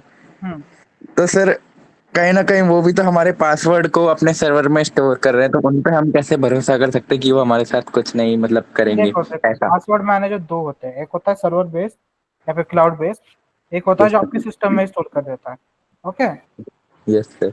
अब जो सिस्टम में स्टोर करता है वो तो सिस्टम में, जब तक आपका सिस्टम सुरक्षित है वो सुरक्षित है, सही है। यस तो वो वाला तुम कोई भी ले लो, मोस्टली आपके गूगल क्रोम के अंदर भी एक आता है पासवर्ड मैनेजर, यस सर। तो वो कर लो। अगर आप क्लाउड का यूज कर रहे हो ना किसी का, यस सर। वहाँ पे थोड़ा सा ही जो होता है ना रिस्क होता है, तो आप किसी अच्छी कंपनी वाले से ले लो, है ना। यस या फिर अगर उस पे भी आप बहुत ट्रस्ट नहीं करते ना, यस सर। तो उस पासवर्ड भी को भी ट्रिकी वे में लिख दो, समझ रहे हो। अच्छा। जैसे कि लिखते टाइम भी उल्टा लिख दो, यस सर। बस मतलब तुम्हें ऐसा कि वो ट्रैक हाँ ना कर पाए। तुम्हें पता हो कि मैंने उल्टा लिखा है ना। Yes, तो तुम डालोगे तब उस साइड से डालोगे, भाई अगर क्रैक हो गया तो सामने वाले को तो नहीं पता। Yes sir. या फिर क्या कर दो, उसको एक रैंडम स्ट्रीम लगा दो लास्ट में या स्टार्टिंग में तुम्हारे हिसाब से हर पासवर्ड को। अच्छा। बस तुम्हें पता होना चाहिए कि ये जो स्ट्रिंग मैंने लगाई है ना पासवर्ड को, ये एक्चुअली नहीं है पासवर्ड, उसके सामने अच्छा। जो है, जैसे कि अगर यस तुम पासवर्ड रख रहे हो कि समझो एक्स एक्स एक्स पासवर्ड है तुम्हारा, ठीक है, यस कंसेप्ट, तो क्या कर दो सामने लग दो 555@xxx। इसमें तुम्हें पता होना चाहिए कि 555x जो है ये मैंने लगाई हुई स्ट्रिंग है, जो कि पासवर्ड नहीं है, उसके आगे का पासवर्ड है ना। Yes sir. यस ऐसी कंडीशन में अगर वो लीक भी हो गया तब भी सामने वाला को क्या लगेगा, वो पूरा पासवर्ड है ना। Yes sir. और वो डालेगा तो वो एक्सेस कर पाएगा क्या। नहीं सर, तो क्योंकि वो। तुम मुझे बताओ, इतना चीज तुम दिमाग में रख सकते हो, राइट। तुम 100 यस सर। पासवर्ड नहीं ध्यान में रख सकते, बट तुम एक स्ट्रिंग ध्यान में रख सकते हो जो तुम यस पासवर्ड में डालोगे। यस। और सर एक और क्वेश्चन। हाँ पूछो। जैसे सर अभी आपने एक चीज बताई थी, इंटर मतलब आईओटी सिक्योरिटी से संबंधित। तो हाँ सर इसमें क्या क्या आता है, कौन कौन सी वो आते हैं? वो देखो, हर वो चीज जो होती है ना, जो जिसको मॉडल होता है नेटवर्क का, अच्छा। जो हर चीज जो वायर या वायरलेस तरीके से इंटरनेट से कनेक्ट की जा सकती है, उसको यस आईओटी डिवाइस कहता है। तो यस जिसमें तुम्हारा सीसीटीवी आता है, हाँ, यस सर। तुम्हारा राउटर आता है, वो एलेक्सा आता था पहले, पता है, अमेजोन यस का। सर, एलेक्सा आता है, यस सर हाँ, वो। जो हर चीज इंटरनेट से कनेक्ट होती है। यस देखो इंटरनेट से सिर्फ फोन और लैपटॉप कनेक्ट नहीं होता, आज के जमाने में बहुत सारी अलग चीजें जो भी कनेक्ट होती है। यस सर, बहुत सारी चीजें जो कनेक्टेड है। हाँ, तो वो भी तो सिक्योर रखनी चाहिए ना, क्योंकि वो भी कनेक्टेड है सिस्टम से। यस समझ लो तुम्हारा सेम वाईफाई है, ओके, सेम वाईफाई पे तुम्हारा फोन है, लैपटॉप है, और तुम्हारा कोई तीसरा आईओटी डिवाइस है। यस हाँ, सर। वो आईओटी डिवाइस हैक हो गया, वो उसके थ्रू तुम्हारा वाईफाई हैक हो गया, वाईफाई तुम्हारा सिस्टम हैक हो गया, लैपटॉप या फोन, यस क्योंकि सेम नेटवर्क पे है ना सब कुछ। Yes sir. तो वो डिवाइस क्या बन जाते हैं, वीक कड़ी बन जाता है, वीक पॉइंट बन जाता है। और सर टेक्स्ट एन्क्रिप्शन और डिस्क्रिप्शन जो टूल आते हैं, डिक्रिप्शन और एन्क्रिप्शन, जिससे टेक्स्ट को हम एनक्रिप्ट और डिक्रिप्ट कर सकते हैं, वो हाँ, कितने सेफ होते हैं हमारे लिए? वो उससे हम कितने अपने डेटा को वो कर सकते हैं?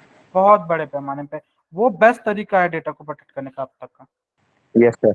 उसका इंक्रिप्शन लेवल अलग अलग होता है, देखो उसका 150 होता है, कौन सा 250 होता है ना, जितना यस सर। ज्यादा उसका लेवल होगा वो उतना ज्यादा सिक्योर होगा।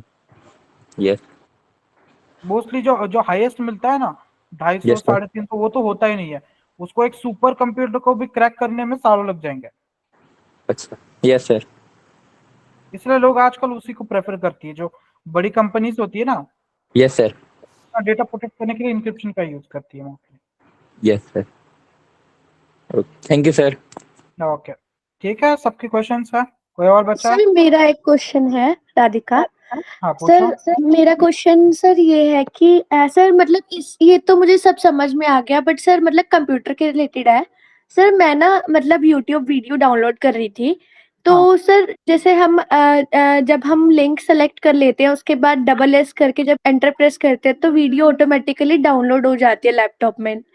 तो हाँ सर वो चीज हो नहीं पा रही, मतलब जब मैं डबल एस प्रेस कर रही हूँ, लिंक ऑल्ट डी करके सेलेक्ट करके, उसके बाद सर वो वहां पे दिखा रहा है this site can't be reach. तो सर मुझे क्या करना चाहिए? वो शायद आपको पता है ना कि जो यूट्यूब है यस सर। वो गूगल का प्रोडक्ट है। जी सर। जब आप उससे कुछ डाउनलोड करते हो वो पायरेसी होता है। Yes sir.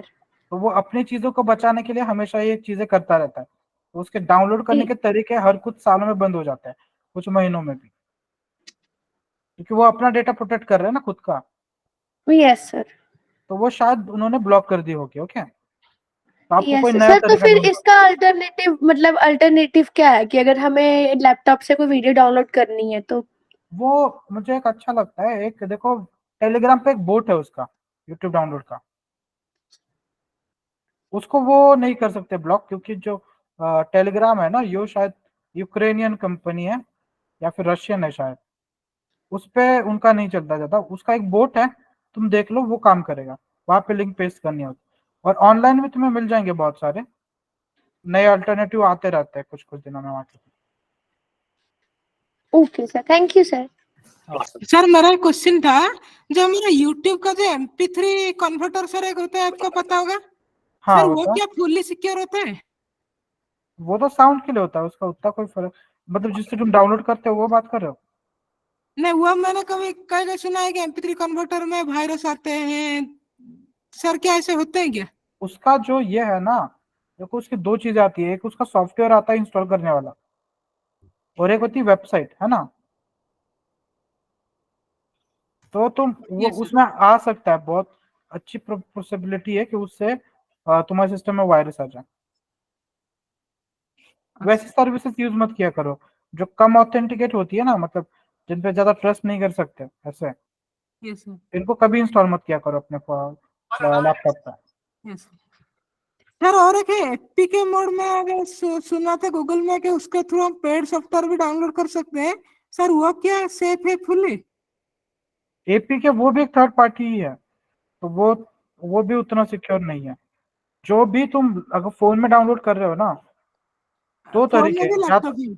लैपटॉप में भी हो गया, तो उसका सोर्स हमेशा देख लेना कि तुम कहाँ से कर रहे हो। एपीके एक थर्ड पार्टी साइट है जिसपे कोई कुछ भी डाल सकता है ना। Mostly official website.